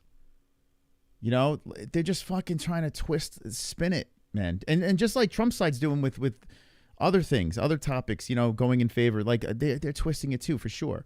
But the January 6th thing is the weakest argument.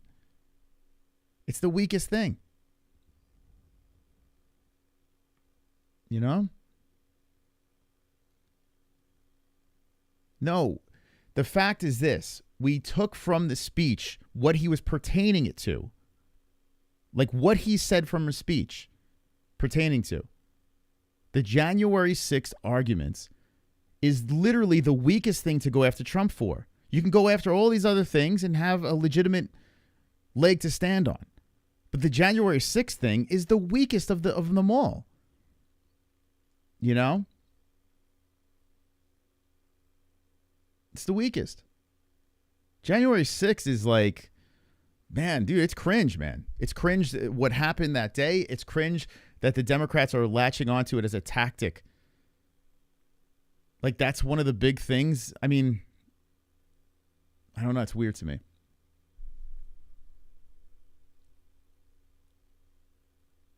A draft dodger. Then bring up Trump being a draft dodger. I don't give a fuck what Trump has done in his past. I don't give a fuck. I don't give a fuck if Kamala Harris was sucking dick to the top. All I care about is this. Trump was president, and when he was, my fucking bank account was fine. The gas prices were fine. The food prices were fine. Everything was fine. Everything was fine. Okay? I don't give a fuck what he's done in his past. This guy had beauty pageants. God knows what the fuck. He was probably pinching everyone's ass on the way to the stage. I heard him on Howard Stern. He said some crazy shit that was misogynistic. But everything was fine. It all fell apart during COVID. That is the question. What the fuck is up with COVID? Why did we get this fucking COVID? You got all these crazy theories. What's going on here? How it was like, it was, the whole thing was, that's the COVID thing is the problem. That was before COVID hit. Exactly. So you're going to blame Trump for COVID? Exactly. Before COVID hit. And you know what? COVID's over. COVID's done. It's gone. It's the flu. We were all feared into nonsense when Trump and these boys are like, let's just fucking live life. The UFC kept going. Kept going because Trump gave Dana White the passage to fucking do and hold these events. Trump gave Dana White the passage to do this stuff. So think about this. Trump was looking to charge right through COVID and was getting held back. Gas prices are going down. Why? Why do you think gas prices now, in Biden's service, gas prices just charging up? Election, I said this months ago. The prices are going to go down now, of course, because we're in an election year. You find ways to get those fucking gas prices down. Look what we just did. We couldn't do it the whole fucking presidency. Look what we just did. You know what they haven't figured out yet? How to get the food prices down. They haven't figured that out. Haven't figured that out at all. Trump is not perfect. Trump is a piece of shit. He's a fucking piece of shit. But I tell you what, if the piece of shit knows how to run a country, then let's have the piece of shit as president. That's how I look at it. You know? That's how I look at it. And I don't even fucking like Trump. I was anti-Trump in the fucking beginning. I was not into Trump. I still am not into Trump. But come on, man. There's no possible way you could make an argument on the other side. Like, it's fucking crazy. It's crazy. Trump is a piece of shit. Yes. But if you could run a country, so be it. Like, what's the fucking problem? What's the problem? I fucking loved Obama. When Obama was on the way in, I'm like, this is the fucking guy. He could put together a sentence. He's saying all the right things. This guy seduced me right into his bedroom. Oh, this guy's such a great guy. Fucking country went to shit. And now I look at Obama and I'm like, fucking hell, this guy's the devil. Like, it's just weird, man. He's like a puppet master right now. He can't run again. So he's fucking whispering in all these motherfuckers' ears. Like, this is like crazy shit. You know, it's so nuts. I voted for Obama. I was fooled. Yo, dude, he had a silver tongue, man. The guy could speak. Now I listen to him like, fuck, what happened? They're all slime bags. They're all scumbags. That's what I don't know how these fucking people. The only way they can get to this point, this stage, is to be a fucking asshole. So you got to vote for the better asshole. I want you to clean your vagina. Vote for a dictator. Fucking dictate the money back in my bank account. Dictate the fucking food prices down. Yeah. That's cool. I'm cool with that. I had freedom. I could do it and say whatever the fuck I wanted when the dictator was in office. Yeah. Give me the dictator. Bro, I'm not fucking brainwashed. I'm looking out for my family. Give me the fucking dictator. That's not going to fucking change my mind. I want my fucking family to be set. I want your families to be set. I want gas prices to go down. I want food prices to go down. That's it. That's all I give. I don't give a fuck about wars anywhere else. I don't give a shit about any of that stuff. I don't even care about a fucking abortion. Who cares? It's not my problem. My problem is what's under my fucking roof. Those are the things I need fixed. And if Kamala can tell me that this is going to fucking happen, let's go, Kamala. Let's go. Become president. You got to think about your family. Stop thinking with, oh, I don't like Trump. Oh, I don't like MAGA. I don't like those. I don't fucking like them either. I don't like them either. I like money in my account. That's what I like. Maybe I'm crazy for thinking that way. Fuck both sides. They can go fucking both kick rocks. Thank you. Wonderful. Thank you. I'm fucking proper high. Chubbs. I spend $1,000 a month on groceries. All the interest on my credit cards went up. It's impossible to buy a house right now. This is where we are right now. Fuck male versus female. Fuck Indian black versus orange fucking dude. Like, fuck all of that shit. Let's just come together and say, okay, which guy or gal is the best for us? And stop arguing with each other about this shit. If Jar Jar Binks has the better fucking, let's go with Jar Jar. If this fucking tomato face, then let's go with the tomato face. It's that simple. You could say neither, but we have to pick the best of both. Or if you say neither, that's fine too. Don't even fucking vote. Who cares, right? I've done that. I've said, you know what? No. In this scenario, I'm out of retirement. I'm voting. Bankruptcy, Trump, like I said before, overall, as a businessman, this man's been very successful. Overall, if you look at his resume of work, the guy's a very successful businessman. Through business. I am a business guy. I'm an entrepreneur, not even close to the level of this fucking guy. Thank God, because I'd be a real piece of shit if I was. But I am a guy that runs a little business, a small business. And I know if you try to take on other things, some crash and burn, some work. That's how business works. That's exact. There's no such thing as being a businessman and everything you touch is gold. That doesn't exist. So for the people that are saying, oh, he's a failed businessman, you guys are fucking crazy. That's how business is. People get burned. People get ran over. I've dealt with it on a small level. I've been burnt. I've been run over. I've run over others. It's just how things work. It's business. You know? It's just weird. The things that are going, and I don't like Trump. I don't. Like, you could ask my father. I could get my father on here. He's MAGA all day. I fucking argue with him all the time. But, I mean, the things that people are attacking Trump for don't stick. It doesn't coincide with if you can just do the job. You know? Johnny's lost, man. But I give you, hey, listen. Stand up for yourself. But I feel like you're lost, man. It's weird. It's like you're trying to find stuff. You know? The guy's not a good dude. He's not. But I swear to God, I would trust him way more than I would trust her, man. She literally stabbed the president in the back, got him elected, stabbed him in the back, ripped him off the throne, and says, now I'm going to take this shit. This is Khaleesi over here. This bitch is about to fly dragons all over you motherfuckers. Think about that. This bitch is Khaleesi. Think about it. You're talking about the credibility of this dude. This fucking bitch stabbed the fucking president in the back. She knew what she was doing. She knew. Send me a picture of my house. I said, you're going to have to figure that out, Abdul. And for 18 months, we had nobody killed. We did have an agreement negotiated by Mike Pompeo. It was a very good agreement. The reason it was good, it was we were getting out. We would have been out faster than them, but we wouldn't have lost the soldiers. We wouldn't have left many Americans behind, and we wouldn't have left $85 billion worth of brand new, beautiful military equipment behind. And just to finish, they blew it. The agreement said you have to do this, and they didn't do it. They didn't do it. The agreement was terminated by us because they didn't do what they were supposed to do. I want to move on. And these people did the worst withdrawal, and in my opinion, the most embarrassing moment in the history of our country. And by the way, that's why Russia attacked Ukraine, because they saw how incompetent she and her boss are.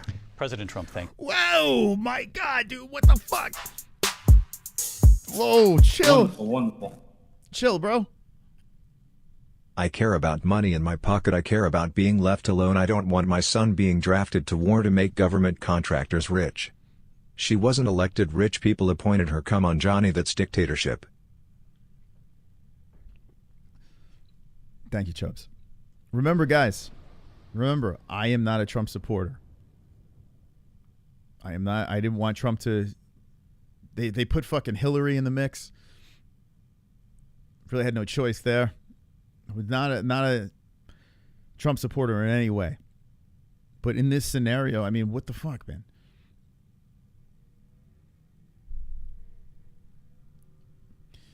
Oh, man. This is crazy, man. Thank you. I want to move on now to race and politics in this country. Mr. President, you recently said of Vice President Harris, quote, "I didn't know she was black until a number of years ago when she happened to turn black, and now she wants to be known as black." I want to ask a bigger picture question here tonight. Why do you believe it's appropriate to weigh in on the racial identity of your opponent? I don't, and I don't care. I don't care what she is. I don't care. You make a big deal out of something. I couldn't care less. Whatever she wants to be is okay with me.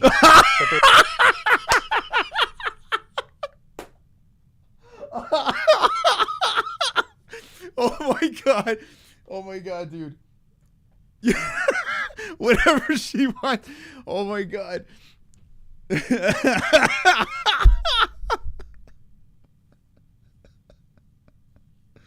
Oh my God, dude. What the fuck?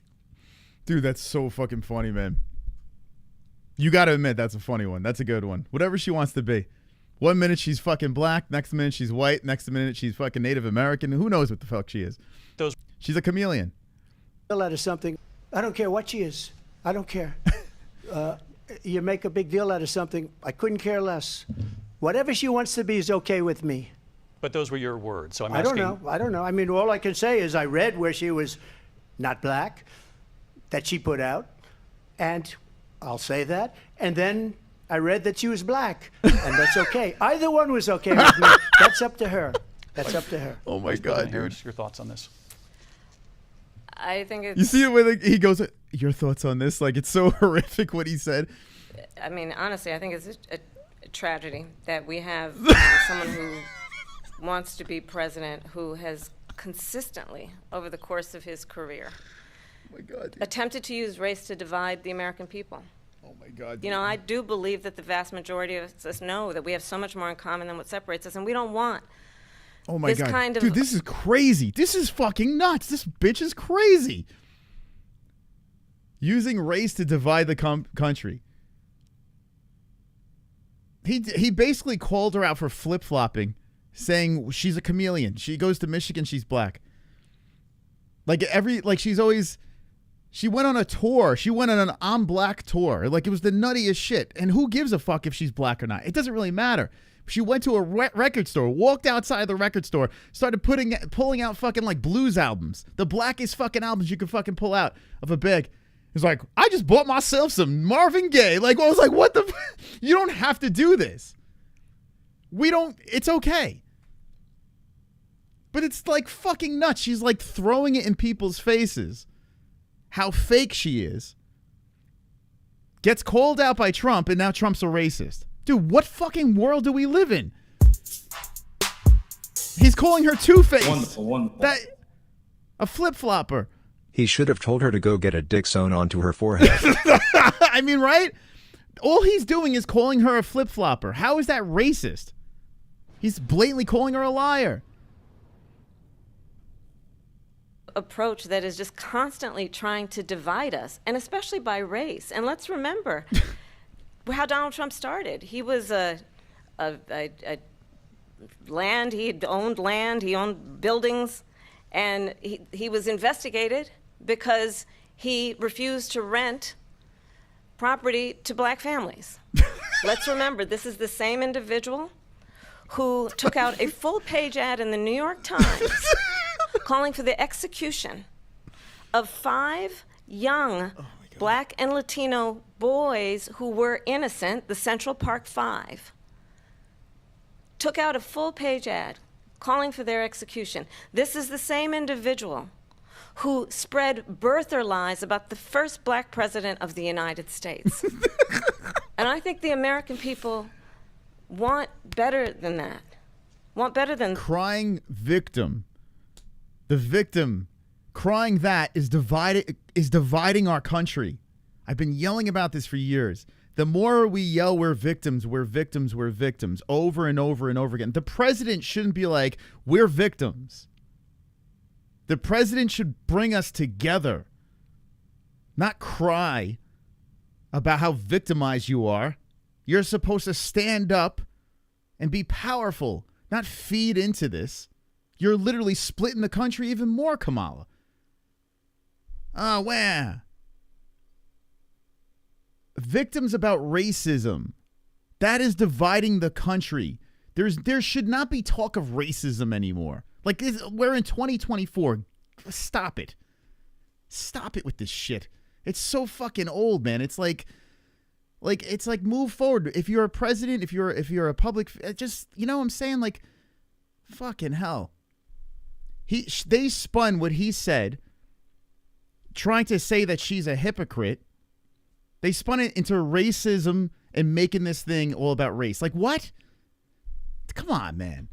You're literally using race, and before you use your fucking friend that was molested by her uncle, like, you're using molestation and race to grab the hearts of America.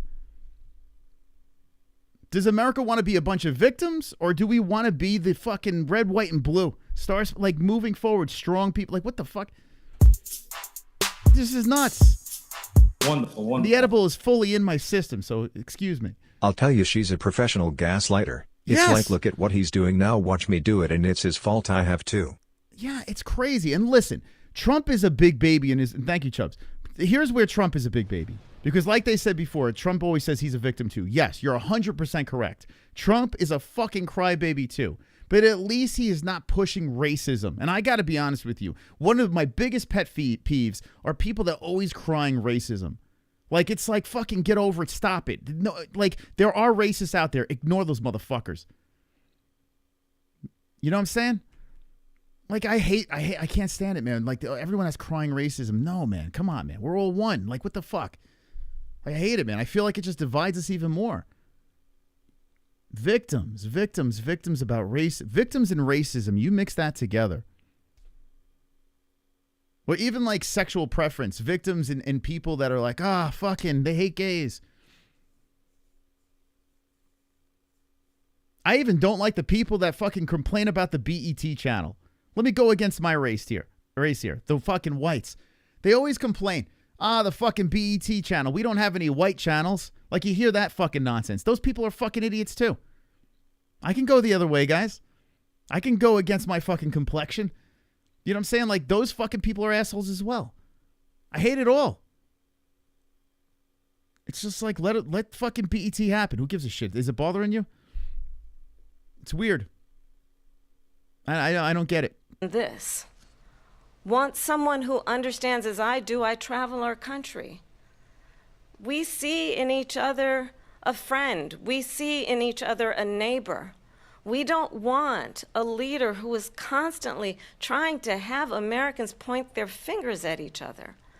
I meet with people all the time who tell me, can we please just have discourse about how we're going to invest in the aspirations and the ambitions and the dreams of the American people? Knowing that regardless of people's color or the language their grandmother speaks, we all have the same dreams and aspirations and want a president who invests in those, not in hate and division. Vice President Harris, thank you. Lindsay? President Trump, this is now your third time. Let him This is the most divisive presidency in the history of our country. There's never been anything like it. They're destroying our country, and they come up with things like what she just said. Going back many, many years, when a lot of people, including Mayor Bloomberg, agreed with me on the Central Park Five, they admitted, they said, they pled guilty.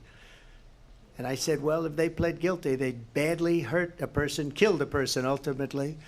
And if they pled guilty, then they pled, we're not guilty. But this is a person that has to stretch back years, 40, 50 years ago, because there's nothing now. I built one of the greatest economies in the history of the world, and I'm going to build it again. It's going to be bigger, better, and stronger. But they're destroying our economy. They have no idea what a good economy is. Their oil policies, every single policy. And remember this, she is Biden. You know, she's trying to get away from Biden. I don't know the gentleman, she says. She is Biden. The worst inflation we've ever had, a horrible economy because inflation has made it so bad, and she can't get away with that. Thank you. Your time is up, Lindsay. I want to respond to that, though. I want to just respond briefly. Clearly, I am not Joe Biden, and I am certainly not Donald Trump. And what I do offer is a new generation of leadership for our country. One who believes in what is possible, one who brings a sense of optimism about what we can do instead of always despair. You were literally what the fuck? You were just gonna, so you did nothing. You had nothing to contribute, just good stuff in the Biden administration. Vice President. This is the new generation. You were literally part of the administration. I can't stop pissing, guys. This coffee's going right through me. I'm getting stressed out. The edible is fully melting my body. Let me take my last piss here. This shit's got to almost be over. All right. Here's the home stretch. One more piss from the mystical. Excuse me. I'm old and I drink coffee. I'll be right back. Whoa. Oh, what could it be? It is the MMA-HOLES.tv.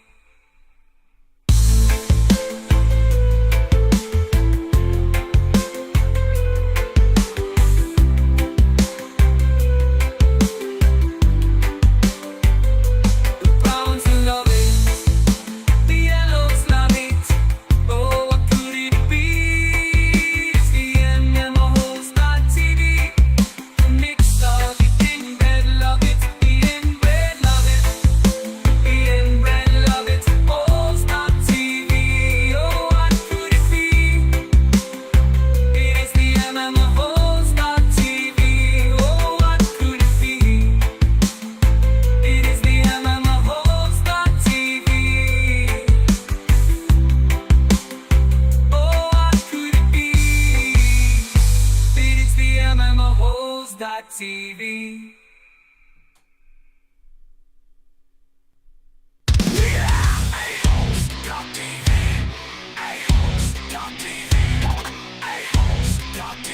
Gold milk is where you make the picks. Gold milk is where you make the pace. Gold milk is where you milk the nits. Only one will be the champ. Hoist that belt and make the ladies dance. Make it to the top of the leaderboard. Milky milk that victory with the highest score. Thank you. Thank you so much, Encore, for being a member of this channel. Gummy Gang, thank you so much. Now, we have a debate that's going on that we're reacting to. And, well, I think it's obvious where I'm still leaning. I was hoping for a little bit more, but this is a lot of nonsense here, unfortunately, for me. Let me know in the chat what you're leaning to. Am I fucking tripping? What the fuck? Did my... Hold on. Wait, hold up. Am I fucking losing my... I am... Yo, this... I'm sorry, I'm a little fucked up right now. Give me a sec. Wonderful, wonderful. Let's go, Chubsy Wubsy Wubsy. I don't give a fuck what she says. I know what has happened to my bank account since they became in charge of the country. It went to shit. Exactly. She says in this debate she was the deciding vote for this economy in Congress. But Chubbs, you know what happened? When the Biden administration came in, we were all very reckless with our money. All of us. Just conveniently, we're just reckless with our money. And we all are in the same financial situations now because, you know, it's just coincidence that we were all simultaneously horrible with how we manage our money. It's just like when you get to a certain age, there's a numbers thing, right? And you just got to be like, okay, what is the best for my family? They both suck. We go to hell either way. Yes, listen, I agree. They both suck. When was the last time? Let me know. Give me an election when we were like, oh, we got two really solid candidates here. Every time there's an election, I hear the same thing, and I say the same thing. They both suck. I was never alive for an election where I'm like, oh, this person. Oof, yeah. They always both suck. We always get the worst two options every time. And maybe it's because there's no such thing as a good option. It's all corrupt. At the end of the day, both sides are going to bend you over. It's a matter of which side's going to bend you over a little bit less. You know? I think that's what it comes down to. So I understand, like I said before, I understand why people don't vote. This year I will vote. We're all broken because Dana keeps raising the pay-per-view prices. That's true. Yeah. Those fucking pay-per-view prices. I'm still debating with myself. Do I buy Noche? How much time is left? I know you guys got work and school and a whole bunch of things here. We're going deep. 2 streams. Guys, hit the like. I don't even, who cares? You don't have to hit the like. I don't care on this one. But thank you for stopping by. We got some time. About 10 minutes, I think, somewhere around there. Encouraging the American people.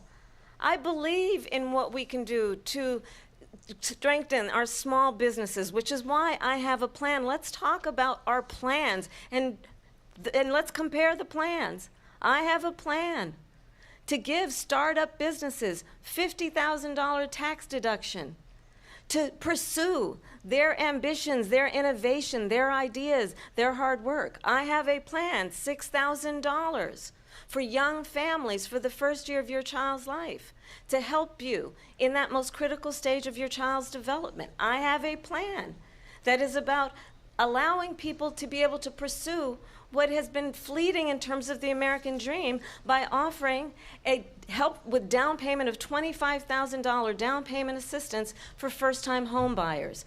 That's the kind of conversation, I believe, David, that people really want tonight, as opposed to a conversation that is constantly about belittling. Well, none of those things pertain to me, so I kind of don't care about any of those fucking plans. I mean, I don't. Did she say anything that pertains to me? It's about me, guys. It's about me. I don't know. Maybe that helps someone in the chat, but don't need any of those things. I need the gas price to go down. I need food to go down. My 401k needs to keep going up. I don't know. Does anyone? What's the other plan? What's the plan that helps me? I'm about the me plan. Those things do me any good. We are in the middle of their plan, and it's called the destruction of the middle class. Oh, God. Thank you, Chubbs.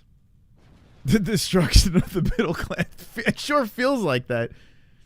But she brings up that she's in the middle class. She was in the middle class.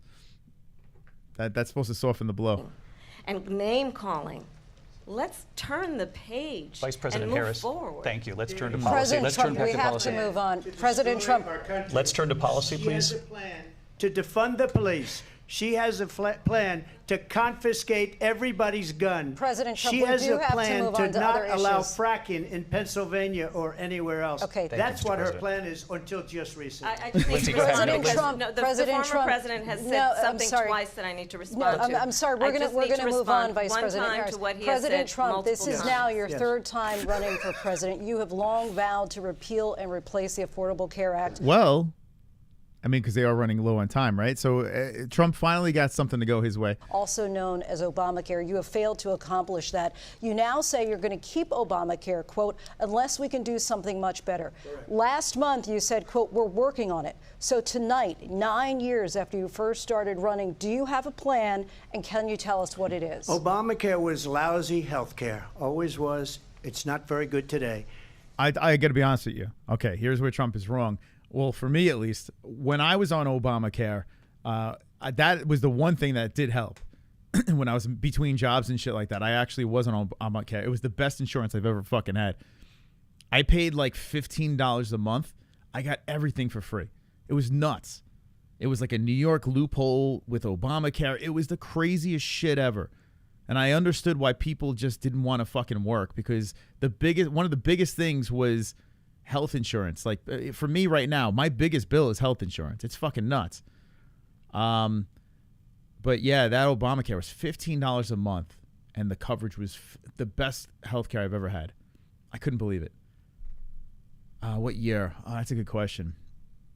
Shit, man. It wasn't when, was Trump? Fuck, Trump might have been in president. I can't remember when I was on it. I got to ask my pops. He would know better than me. But yeah, Obamacare. But it was in New York. It was like a New York combined.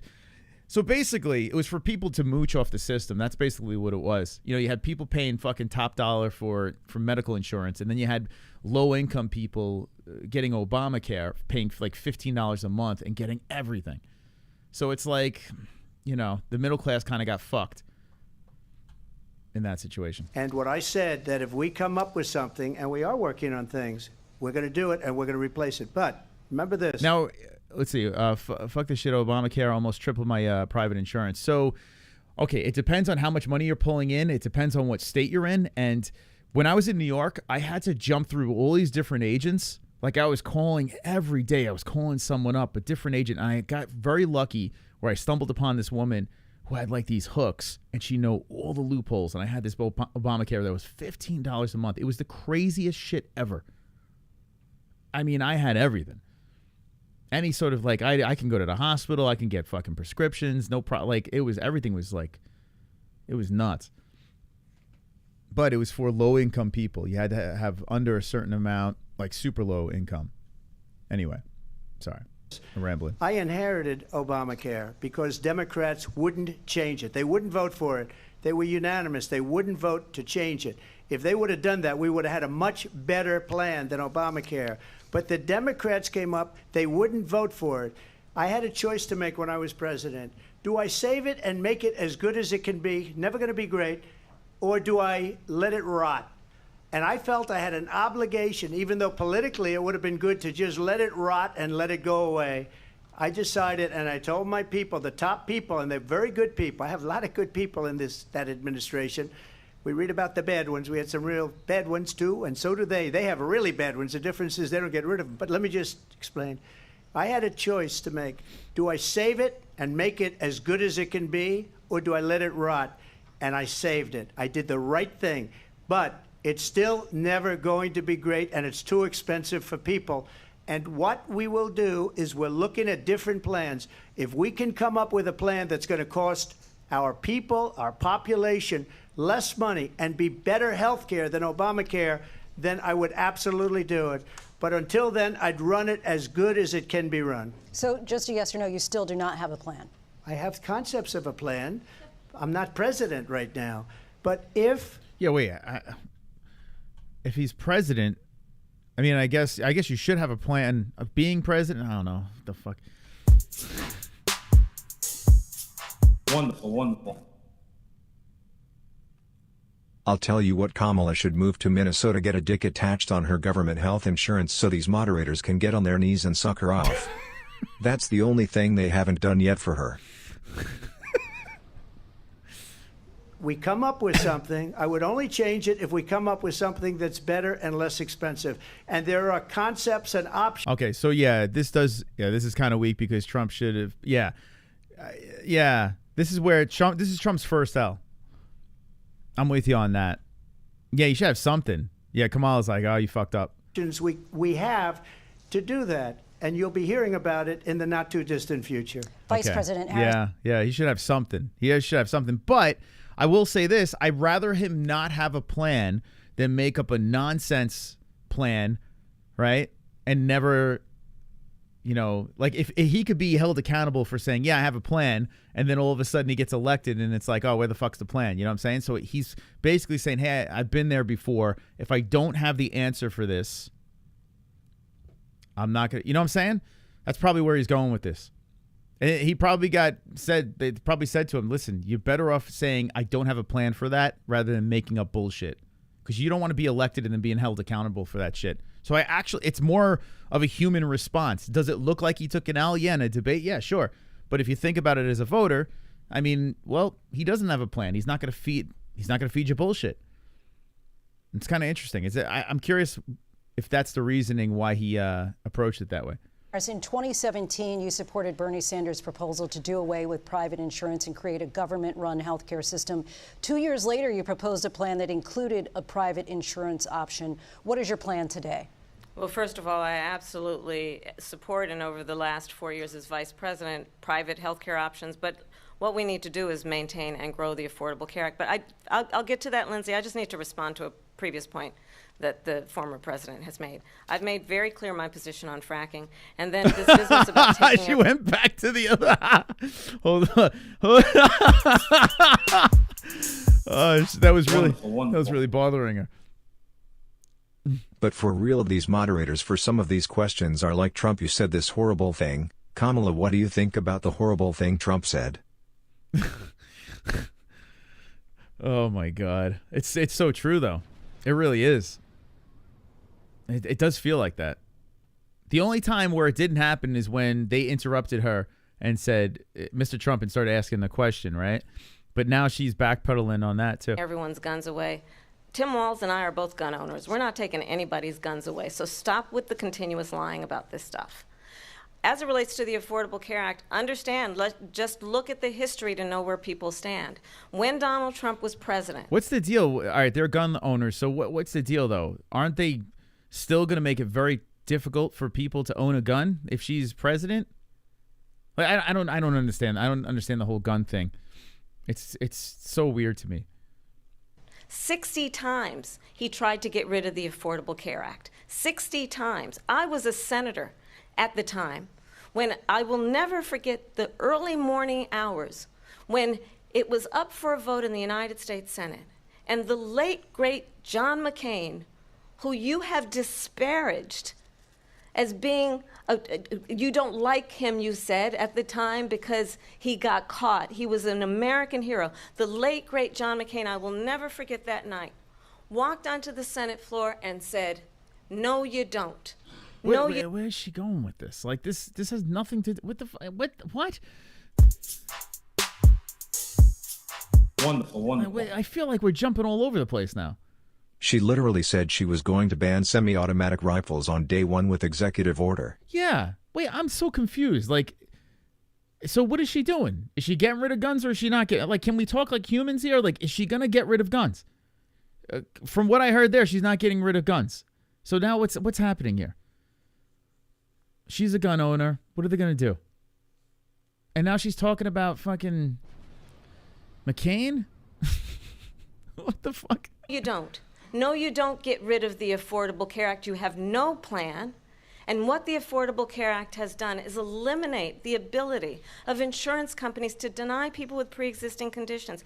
I don't have to tell the people watching tonight, you remember what that was like? Remember when an insurance company could deny if a child had asthma, if someone was a breast cancer survivor, if a grandparent had diabetes? And thankfully, as I've been vice president and we over the last 4 years have strengthened the Affordable Care Act, we have allowed for the first time Medicare to negotiate drug prices on behalf of you, the American people. Donald Trump. You know what's crazy? Let me tell you a little story. I know you guys are getting tired, but I'm going to tell you a story anyway.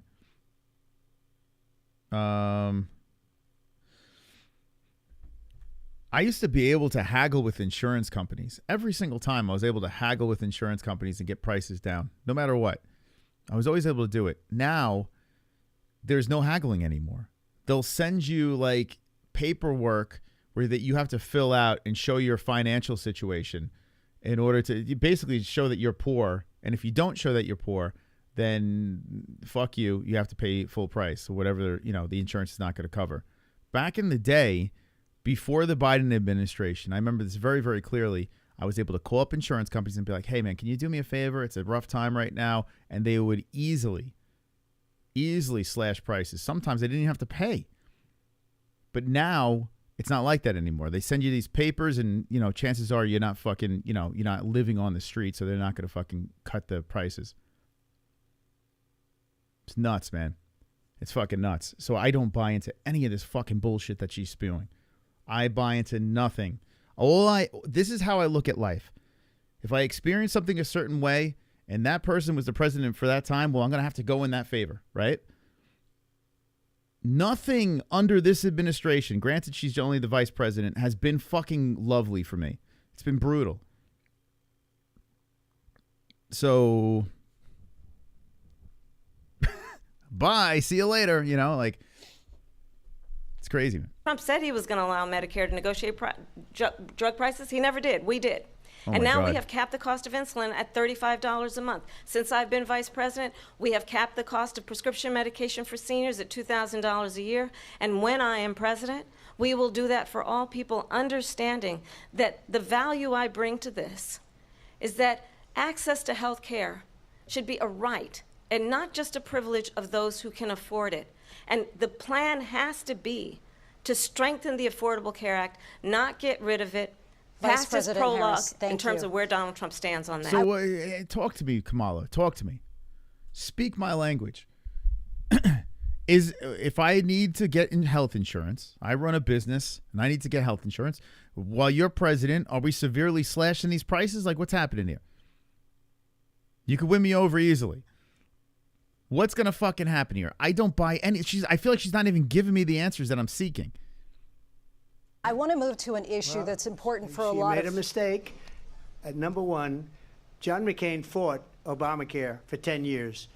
But it wasn't only him. It were all of the Democrats that kept it going. I don't want to fucking pay for insurance anymore, John Carter. At all. I'm sick of it.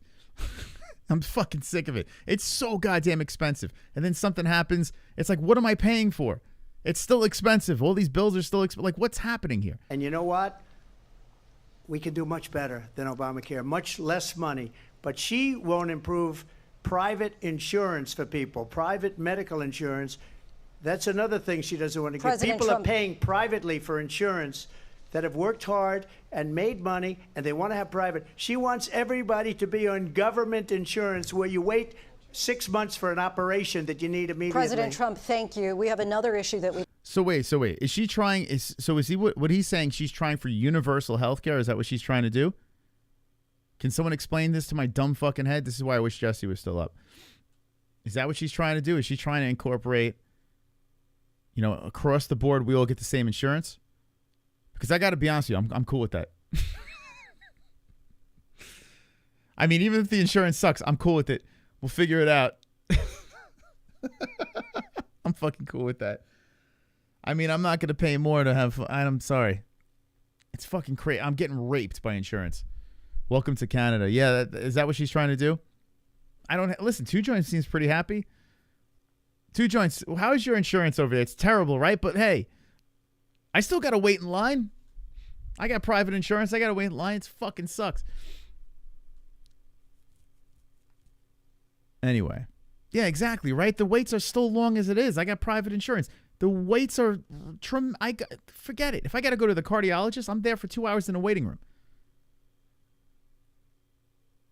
Anyway, I don't know. I'm fucking yapping. We'd like to get to that's important for a number of Americans, in particular younger voters, and that's climate change. President Trump, with regard to the environment, you say that we have to have clean air and clean water. Vice President Harris, you call climate change an existential threat. The question to you both tonight is, what would you do to fight climate change? And Vice President Harris, we'll start with you. 1 minute for you each. Well, the former president had said that climate change is a hoax. And what we know is that it is very real. You ask anyone who lives in a state who has experienced these extreme weather occurrences, who now is either being denied home insurance or it's being jacked up, You ask anybody who has been the victim of what that means in terms of losing their home, having nowhere to go. We know that we can actually deal with this issue. The young people of America care deeply about this issue. And I am proud that as Vice President over the last 4 years, we have invested $1 trillion in a clean energy economy, while we have also increased domestic gas production to historic levels. We have created over 800,000 new manufacturing jobs while I have been Vice President. We have invested in clean energy to the point that we are opening up factories around the world. Donald Trump said he was going to create manufacturing jobs. He lost manufacturing jobs.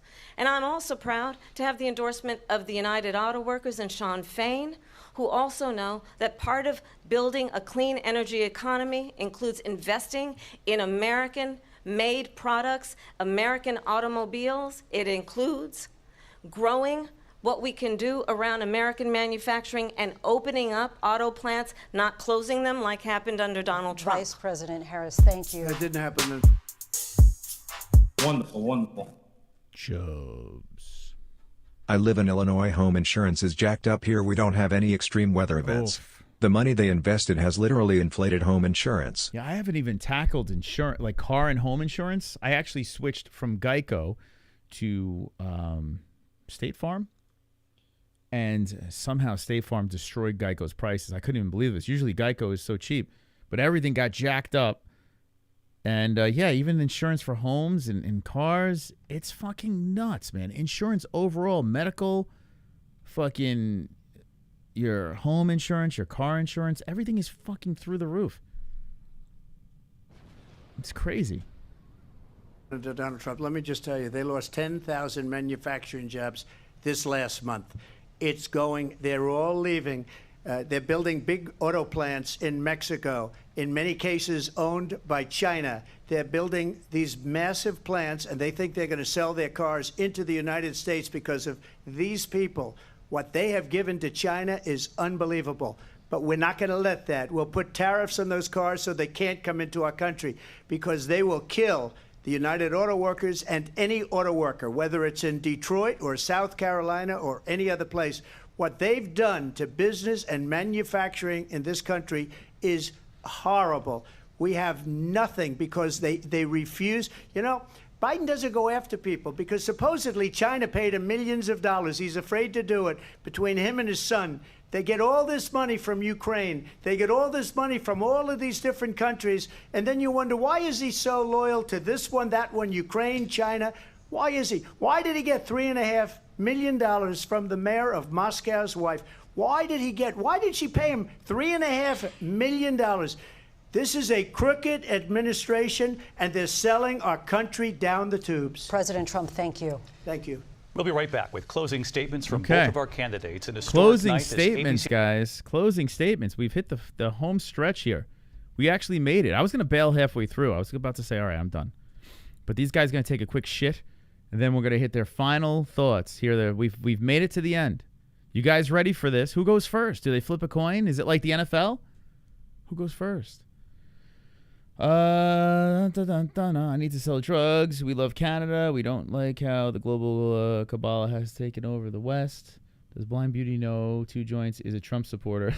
Blind Beauty's all right.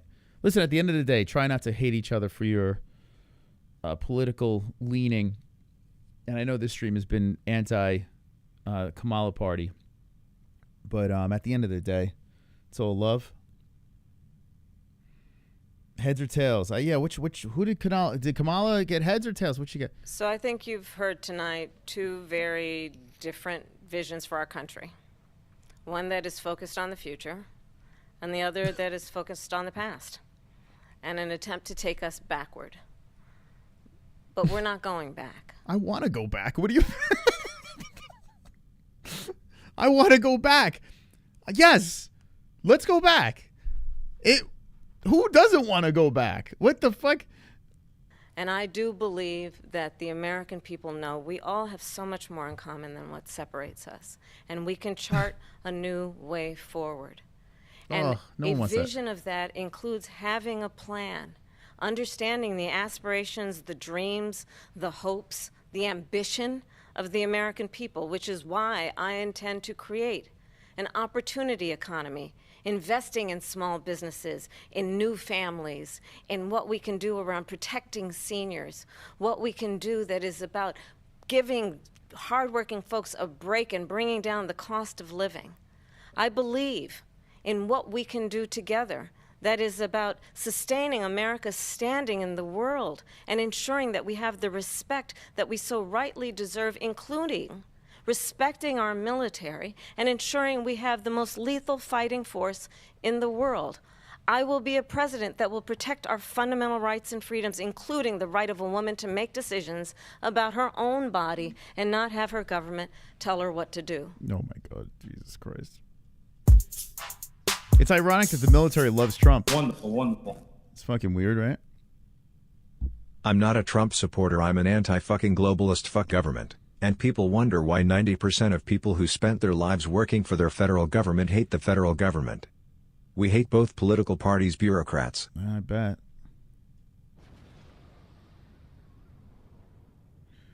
Whoo, boy. I want you to clean your vagina. Man, thank you. Hey, Chubbs, thank you for that fucking donation splurge. Appreciate you, man. Victor Juju, how you doing, Victor? Welcome to Gummy Gang. This is our secret hideout. Who invited you to Gummy Gang?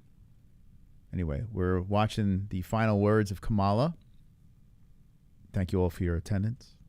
I'll tell you, I started my career as a prosecutor. I was a DA, I was an attorney general, a United States senator, and now vice president. I've only had one client, the people.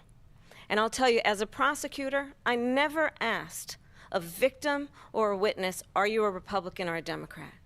The only thing I ever asked them, are you okay? And that's the kind of president we need right now. Someone who cares about you and is not putting themselves first.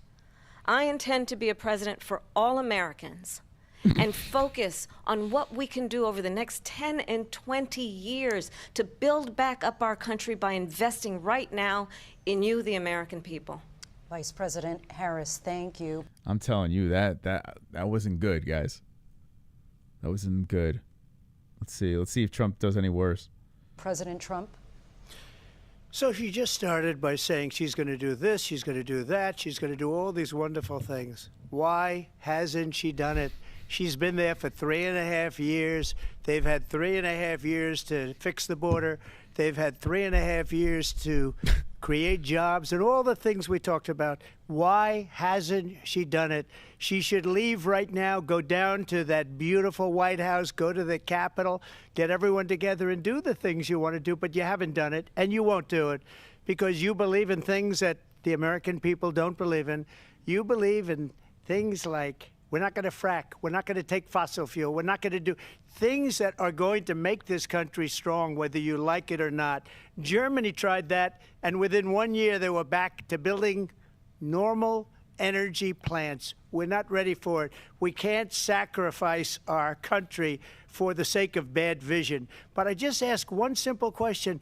Why didn't she do it? We're a failing nation. We're a nation that's in serious decline. We're being laughed at all over the world. All over the world they're laughed. I know the leaders very well. They're coming to see me. They call me. We're... Hold that thought. Wonderful, wonderful. Mr. Trump, hold that thought. She just reminded me when George Bush came and visited my old unit, he asked one of my friends how you doing, and my friend said like shit, you see how we're living, this is fucking war, man. He got his ass chewed. Wow. He yapped back, huh? Oh shit. Thank you, Chubbs. Real man right there, that Chubbs. The world that's in serious decline. We're being laughed at all over the world. All over the world they're laughed. I know. It's kind of weird though, because he's right. We are getting fucking laughed at all over the world. We are. Like, this is a fucking joke. The whole thing is a joke. But then again, when Trump's the president, yeah, it's kind of fucking crazy too. That's a nutty situation to be in. Put the host of The Apprentice as your president again, but still, I mean, I'm kind of sick of like that Biden run was brutal. Like, you know, that Biden run was fucking nuts. So we don't need any more of that shit. I know the leaders very well. They're coming to see me. They call me. We're laughed at all over the world. They don't understand what happened to us as a nation. We're not a leader. We don't have any idea what's going on. We have wars going on in the Middle East. We have wars going on with Russia and Ukraine. We're going to end up in a third world war, and it'll be a war like no other because of nuclear weapons, the power of weaponry. I rebuilt our entire military. She gave a lot of it away to the Taliban. She gave it to Afghanistan. What these people have done to our country, and maybe toughest of all, is allowing millions of people to come into our country. Many of them are criminals, and they're destroying our country. The worst president, the worst vice president in the history of our country. Holy shit, dude. Yo. Oh, my God. Oh, my God. What do you guys think about that? Fucking hell, man. It got, like, ferocious at the end. Yo, I got, like, chills when he's brought up, like, World War III. Like, those are things you don't want to hear. And then the worst president, the worst fucking vice president. How did he get last licks on this? Fucking hell, he curb stomped her. President Trump, thank you. That was fucking... That is our ABC News presidential... Oh, my God, dude. Oh, my God. Dude, that's fucking... That was vicious. That was fucking vicious. What'd you guys think about that? Holy shit. Dude, that was ferocious. It's almost like he's like, all right, a little here, a little there, a little here, there. And then at the end, he fucking unloaded. The kitchen sink was thrown at her. When's the next debate? Who you guys think won? All right, in the chat, let me know. Trump or Kamala? I will give Kamala credit because she fought back, right? Like, whereas Biden was just, it was like, he was like a punching bag the whole time. At least Kamala fought back. And if you buy into what she's saying, then it works, I guess. There's not much I can buy into. But 10-6 Trump. The co-hosts are idiots. I think at the end, Trump was pissed because he basically had a debate, 3 people. Yeah, he did seem like he was progressively getting a little agitated. I think overall, though, if you look back at what how Trump used to debate and how he debates now, he's more politician-like. He's more reserved. He's gotten a lot better at not just interrupting. I mean, he can't now because of the muted mics, but he's gotten a lot better. She got cooked, but would have been worse if she wasn't protected so badly. Yeah, I agree. Yeah, you throw this on the Fox, and I can't stand the Fox network, but if you throw it over there, forget it. But, you know, I'm curious. I'm curious to see how Fox, I mean, some say it's not going to happen, but I'm curious to see how a right-leaning network would handle this. I mean, CNN was light years more, it was better when it came to even questions and stuff like that. This here, man, clearly biased. Moss, that was like Yuri Prohaska versus Alex Reyes. It was pretty lopsided, yeah. Fox said she destroyed him? Really? Yeah, I kind of want to... Wow. So Fox is Fox freaking? Let's see, hold on.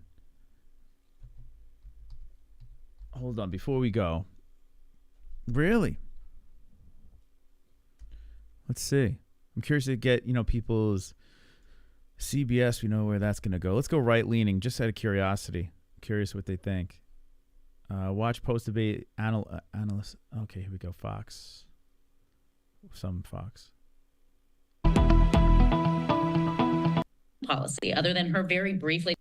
Tax from music. Something to a debate. It adds something to the candidate's energy level. Okay. I think it gives people a feel of how the things that these candidates are saying are being received in the room. Remember, to they couldn't go to work or to their businesses when he left. And Kamala Harris talked a lot about what her and Joe Biden have done to which side is he on? Rebuild the country. Inflation is still an issue, but guys, guess in the chat which side is he on. Which side? I don't know which side he is. I mean, this is on Fox, But what side is this dude on? It's at the lowest levels it's ever been. And I think she hears from working families that there's more work to do. And I think that's why she's put plans forward to help people start businesses, to make groceries more affordable. Why all the left sound like this? To make housing more affordable. And so I think she realizes, you know, we've come out of a pandemic. There's been a lot of progress made, but there's more work to do. And the vice president was very honest with the American voter tonight that she has strong plans. So how is this? We just saw this guy talking, right? And we just stereotype him and say, okay, he's liberal. And it just turns out he is liberal, right? I feel like...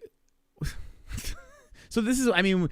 We're completely cut from a different cloth, right? So it's like, how am I going to relate what Rhett Butler, Rhett Buttle, whatever the fuck this guy's name is? I don't want to relate with any three of these people. They all look like fucking weirdos, to be honest. To be able to continue to invest in the working class families of America. The dude has butt in his name. Wonderful, wonderful. Dude literally has butt in his name. Oh, fucking hell, man. This guy had no shot. When he was born, no chance. He's got butt just fucking stuck in his name. Okay. Heck, to Rhett's point, though, there were moments when it did seem like Trump took Harris's bait, especially on the 2020 election. In that exchange, Donald Trump, when asked... on oh, wait, this is not Fox. This is CBS. Hold up. Wait, it says live now from Fox. But on the bottom, isn't that a CBS logo? That's a CBS logo. Maybe. Oh no, that's how many people are watching. I'm so confused. On whether or not he regrets anything about how January 6th went, he didn't answer, essentially implying that he does not regret how that went. And then, of course, still saying and claiming that he won the 2020 election. What is this? What the fuck? Live. So is this like live now from Fox? It's a verified channel. What the fuck am I watching here? I don't know what the fuck any of this shit is. All right, this guy over here, is he... Let's see. Look at all these people that are wrapped around the political world, man. They're fucking old weirdos, man. Strange-ass looking people. MSNBC, Fox News. Is this just this is just a debate? Key moments from the Trump-Harris debate. Everything is... Where is the... Oh, Fox News. Here we go. The 5 previews. No, previews. I can't find anything. Too fucking high for this shit. Okay. All right, guys. Nah, that can't be Fox News. But that's so weird how we saw that dude and said, I wonder what side he's on. You can't make that shit up, man. You can't make that shit. Is that how Johnny Smith talks? Wonderful. You know, stop it. Now turn on the first 5 minutes of Megyn Kelly and see what she says. She doesn't work for any of the networks. Megyn Kelly. All right, let's see who Megyn Kelly is. Stop it, Trump supporters. Stop it. Oh, boy. Cut it out. All right, Jamie, have a good night. Thank you, Chubbs. Megyn, all right, we're going to end on Megyn Kelly. Who the fuck is that guy? Who the fuck is that guy? All right, Megyn Kelly. Well, how do I know where I don't know where she leans. She has her own thing. She's from Sirius. I don't know. Disgusted by terrible performance of biased ABC. But is it confirmed? I'm disgusted. Is it confirmed that she's not right-leaning? I'm ashamed of those moderators at ABC News. They did exactly what their bosses... Is she right or left? Hold on. Let me look this up. Let me Google her.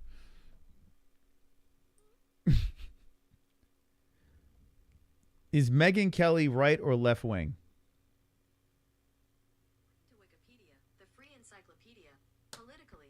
Identifies as an independent and told Variety in 2015 that she had voted for both Democrats and Republicans. She has spoken out in support of drug legalization and supports accepting more legal immigrants, but objected to Muslim immigration in Europe. Okay. All right.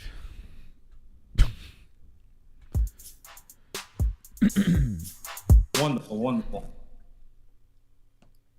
She's the only one that will say something positive about Trump. All the rest of them will say he took the bait. Oh, okay. She does come across as, I don't know, kind of... She checks the boxes of right wing. Wanted them to do. The person who runs ABC News is a close personal friend of Kamala Harris, that is responsible for Kamala Harris and her husband meeting. And they did Dana Walden's bidding tonight. It was 3 against 1 on that debate stage this evening. Hi, everyone. I'm Megyn Kelly, a special program tonight. Get the little intro in. For you reacting to the debate. Oh, by the way, this is me, Megan. Subscribe and hit the like button. 2.35 million subscribers. It was 3 against 1. But she's not wrong. Especially the dude. That dude was like, he's like, yeah, I got a shot. It's very easy. I got a shot. I'm going to take it. To look like you know what you're doing when both moderators are entirely on your side. Trump did the best he could under the circumstances, but I thought he did pretty good, to be really honest. was like 3 fighters in the ring pummeling one opponent. The questions were all geared against Trump. And then when they tried to question Harris, they did it in such a way where they just lobbed the ball up so she can try to dunk it, right? And sometimes she didn't dunk it, which was weird. And Trump tried to take them all on. He did fine. He did as best as he could. He was thrown a few times to the point where he was unnecessarily defensive, and he was getting angry, and so was I. Were you? This was a mistake to trust ABC News with this debate. Oh, my God. Shut up. Okay. We get it. I mean, who thought that ABC was going to be fair? Did anyone actually think there was going to be? I mean, we know how ABC leans, right? So who thought this was going to be fair? Did anyone say, hey, they're going to be? I mean, I guess then again, CNN was not. I mean, they leaned, but they didn't go crazy, so they were technically fair. But I didn't in any way say, oh, ABC is going to be like. She starts cursing. Does she really? All right, hold on. Let me get to that. The Republicans must learn from this mistake. I want to see her all angry. The same way the Democrats never agree to do anything with moderators they don't entirely trust. This should be the last time the Republicans ever do this. Well, if they don't do it, then there's going to be no debate. You know, if the Republicans or whoever, you know, if Trump, let's say Trump, if Trump doesn't fucking show up at these things, there's going to be no debate because they don't want to go the other way. There's going to be nothing. You're just going to have to vote. Because those 2 moderators tried to sink Donald Trump tonight. The numerous fact checks on what he said and none on what she said. None. I don't remember a single fact check of anything she said, and she lied. It's true. Aren't they supposed to fact check? Aren't they? Wait, that was weird. We were doing the fact checking. Wait, are they supposed to do that? Help me out here, guys. They are supposed to fact check, aren't they? Fact check of anything she said, and she lied repeatedly. She just got away with it. That is crazy. Yeah, no, on either side, they didn't fact check. Well, they brought up things to Trump, and when they went after Kamala, it was like, well, Trump said this. What do you think? Wow. Yeah, that's kind of crazy. Johnny's so lit. I thought Johnny went to bed 3 times already. Johnny keeps waking back. He's like Jesus. He just keeps on getting resurrected, this guy. Hi, Johnny, I thought you went to bed. Johnny's fired back up. It's like he keeps getting sucked back in. Means we're doing our job. We just keep sucking him back in. He's like, he's in bed, and he's like, he starts twitching. He's like, I can't fucking, I got to get back in that chat. This is fucking ridiculous. Oh, my God. Johnny, do you talk like... Oh, now that you're here, answer this question. Do you talk like this guy? Hold on. Oh, shit. I don't know if I'm going to be able to find him now. Johnny, are you like... do you have a lisp? I'm disgusted. Is that why you didn't send us that picture? Do you look like that fucking guy that we showed before? We just looked at him and said liberal. And poof, he was a liberal. Oh, God. Oh, that's funny, man. I heard you say, oh, so you, all right, so you do talk like that then. All right.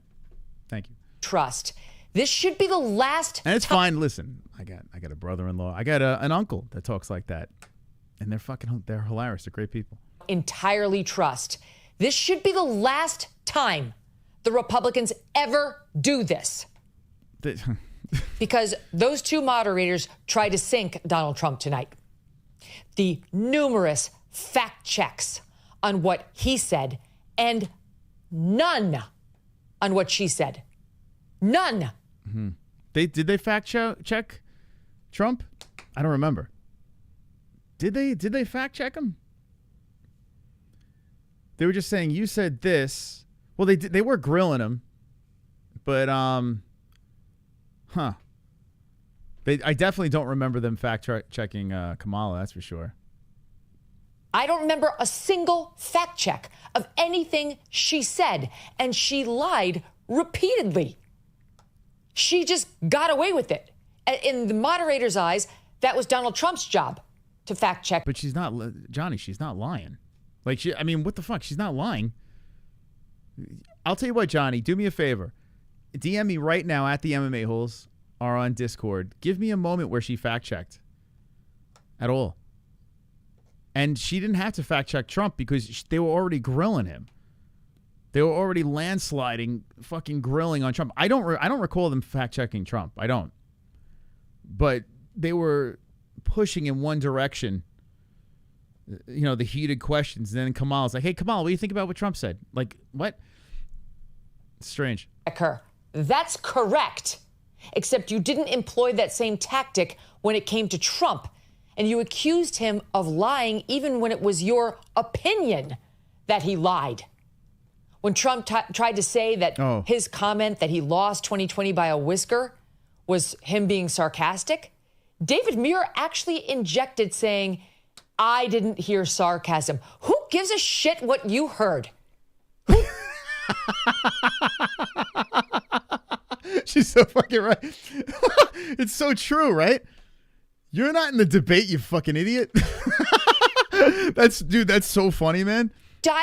I usually hate these fucking people, but that's so spot on. I didn't hear sarcasm. Who gives a shit what you heard? Who died and left you political analyst in chief? You're supposed to be the objective news anchor of World News Tonight. That's a comment you make to your significant other, David. Not on the debates. It didn't sound like that to me. Shut up. Wow. Holy fuck, dude. That's so funny. I think I'm falling in love with this girl here. This is crazy. That is inappropriate. It's not for you to make that call. Leave it up to Kamala Harris. Leave it up to people like me. That's so true. Yo, that's a good catch. That's a good fucking catch. Who gives a shit what this bitch thinks? Usually I think that way, yes. But that's a fucking good catch. That's funny, man. Who will play the soundbite and let the audience decide, but you were out of line, and they did it to him over and over and over again. And the worst piece of all of this is the obvious tactic by ABC News, which was as follows. Mr. Trump, you said something incredibly controversial and terrible. Let me remind you of what it was. Do you have any regrets or thoughts on how terrible you were? Trump answers. Vice President Harris, how bad is Trump? And then she'd answer. It happened over and over again. That was the format. Mr. Trump, you're a piece of shit. Kamala Harris, isn't he a shit? That's exactly what I said before, without even listening to her. That's what we were saying during the actual debate. Oh my God. Holy fuck. We actually said that. That's crazy, man. That's so fucking funny. It's the God's honest truth. That's exactly what went down. But here's the thing. The only difference is I'm not fucking surprised. Like, it doesn't surprise me anymore. So she's making this whole, video. She'll probably get a gazillion views on this thing. She's at 16K. She makes this video stating what we all saw. But I mean, we all knew this was going to happen. To yell and scream about it's going to get you nowhere but it is funny. It's so fucking funny that hear other people say it, Thank you. It was incredible. Well, you know what Trump's gonna do now too. They're just fucking poking the fucking monster. You know what he's gonna do, right? Everyone hates that Trump complains about being victim. What do you think he's gonna do here now? He's gonna fucking say, look at this. I show up on their turf, they triple team me, I still win. That's what Trump's gonna say. That's what he's gonna do. Like he's gonna be like, they triple team me, they try to do this, but I won. Doesn't matter. I'll show up. They won't. He's gonna take this. Let me correct what I was saying before. He's not gonna be the victim. He's gonna lean into it and he's gonna say he's gonna stand up for himself. You know? So I fucking took it head on. But what's gonna happen on the Democratic side? They're gonna fucking cry about shit and not say how they fucking, handled it appropriately. I'm so nuts. And then anything Trump said, fact check, fact check, fact check. And their fact checks were full of shit. I'm swearing even more than normal right now because I'm mad. I'm angry. I'm angry at that. This is just a content creator, by the way. This is not, I don't know. Is this how political conversations go with these? I'm watching a girl that does a little content creation right here. At ABC, at my industry that I want nothing to do with. And I've never been happier to be outside and be able to say how I truly feel. And yes, even with some colorful words, because that's what the situation calls for. They're trying to steal this election. Well, that's their job, right? Both sides are trying to steal the election. They just so happen to, they got Biden in office right now, so they got the advantage. They have the upper hand. It's a matter of, are you going to feed into it or... 4 more years. 4 more years. It's great right now. It's phenomenal. I get my gas tank. Like I look at my gas tank. I feel like sometimes I'm in a saw trap. Sometimes when I watch that needle go down, I feel like I have to figure out how to get out of this trap before I have to hit the pump. I got to get out of the saw trap. Wonderful, wonderful. Trump said immediately after the debate to the media, of course she asked for another debate because I beat her so badly. Trump said immediately after the debate to the media, of course she asked for another debate because I beat her so badly. Wait, hold up. Thank you, Chubbs. So you're saying after this Kamala wanted to run it back quickly? Is that true? Is there any truth to that? Is that true? Kamala wants to do another debate? Or does Kamala realize, okay, that was completely lopsided? Maybe Kamala is saying, hey, bring me to Fox. Okay, so my question to you, Chubbs, is she willing to do it on his turf? Which would be kind of a badass move. Say, now let's take this to your turf. That's what the Dems need, man. She thinks she won, but Trump said, I beat her. Oh, well, yeah, they're both going to claim victory, right? All right. Well, all right, let me ask you this question. If Kamala says run it back, and let's do it on the Fox platform. What do you think? What would you think about Kamala then? Because it does seem like a lot of people say that she won't do it. Fox is not his turf. Dude, have you listened to Fox News? What the fuck? I knew what you were saying there. Great, Yash. I got you.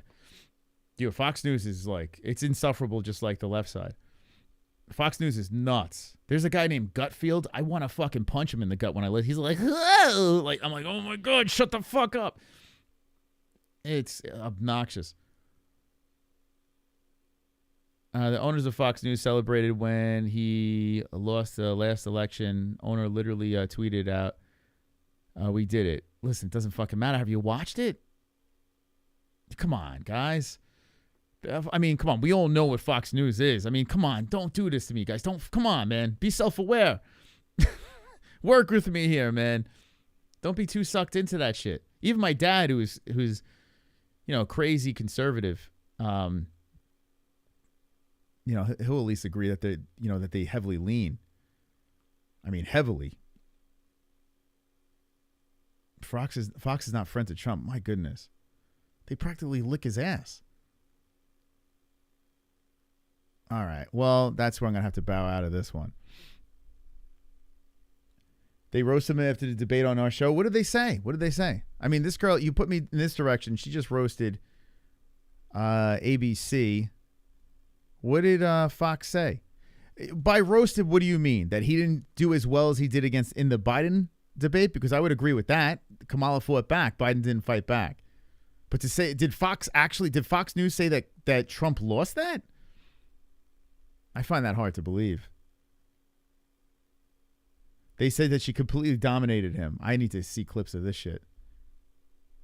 They say that Kamala dominated. Why am I? See, man. I might hear something completely different if I listen to it. Gargles the whole sack? Probably the whole sack, sure. She's got a big mouth. I don't know how Fox News works. Listen, this is how I know about Fox News. I turn on the TV, I start listening, and I hear a bunch of fucking cock gobbling on Trump. I mean, it's crazy. And the fucking pictures they're putting up of Biden where he looks like he's a paraplegic or anyone on that side, they find the worst fucking pictures and they shit on him. It's kind of funny. And then on the other side, you see the same thing. They're fucking going after Trump. It's like cut right down the middle.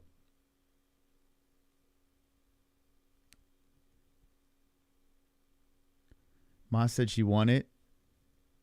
Johnny, please. I can't even think about, like, every time I read your comments, I want to read with a lisp now. Tonight will forever ruin me. You have to call into the show now and prove you do not have a lisp. I can't take it serious anymore. I can't take it serious with Johnny Smith. Wonderful. Johnny Lisp. Roberto. Most the Don called out Fox News recently. They playing devil's advocate. This lady with they trying to steal the election talk. Look, when Jan 6 happened, moment one bullet dropped the chick, everyone grew vaginas. People are lucky they even got that far. Yeah, maybe Fox is trying to show that they're not.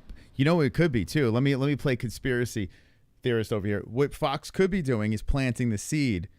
Okay, here, you ready, guys? I'll tell you. By the way, 9/11 is in a couple of minutes for me. It's kind of a sad day for me. But anyway, what Fox is doing right now, if you guys are telling the truth and you're saying that they're in the middle or if they're leaning towards Kamala, if they're leaning towards Kamala, it definitely leads into my theory. Kamala is, Fox News is basically saying, hey guys, listen, man, Kamala won that debate. This is crazy. You know, I can't believe that Trump did so bad, blah, blah, blah. What do you think they're trying to do? They're trying to lure Kamala in, saying, come on over, do the debate on our platform. And then they're fucking going to pounce on her fucking Jar Jar Binks looking motherfucking ass. And Kamala is going to eat the fucking turf as Trump has his hand, and his cock on the back of her head. That's my prediction right there. That's my prediction. I think they're laying a trap because I could never believe that Fox News would say a negative thing about Trump. I've never in my life fucking seen that or leaned heavily against Trump. They're setting the trap, boys. Kamala's going to walk right into it. So if Kamala wants to debate on the Fox network, let's see how that goes down. The biggest star on Fox was fired for supporting Trump. Oh, fucking Chubbs, man. Don't do this, man. Every time my father shows me shit in Fox News, anytime I'll stumble across it, they are sucking Trump's cock, sucking the skin off of it. Come on. There's no fucking way you believe in any way that they don't lead heavily red and whoever's in charge, whoever's running. I mean, come on. If they say a negative thing here and there, they gotta do something. They can't, but they lean super hard. It's crazy. They all fucking pull back faces. They're all white.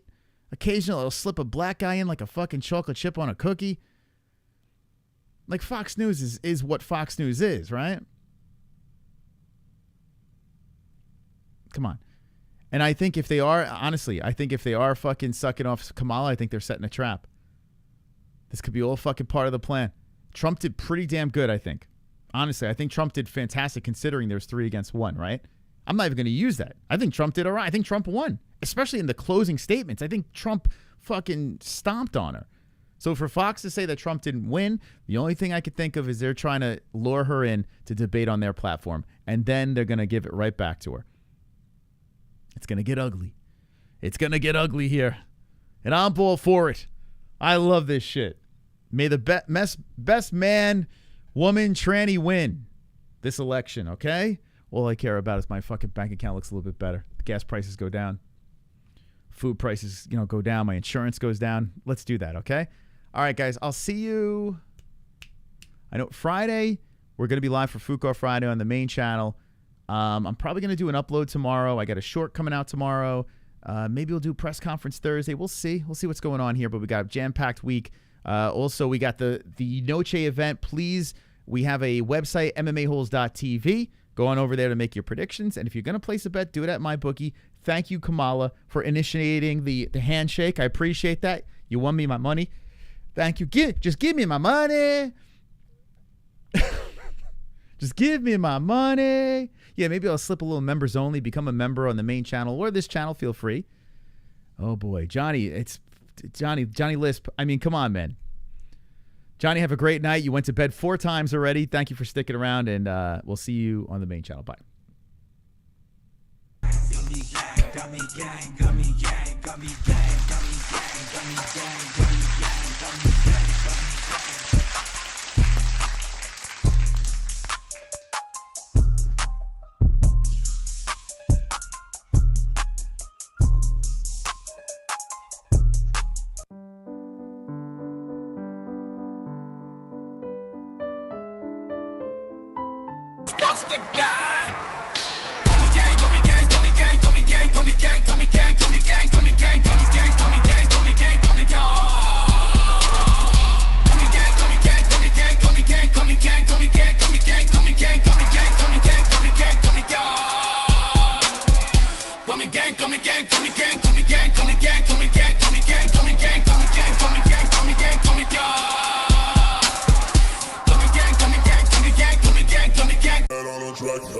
We MMA hoes, community be so dope. We got the best watch-alongs, the internet say so.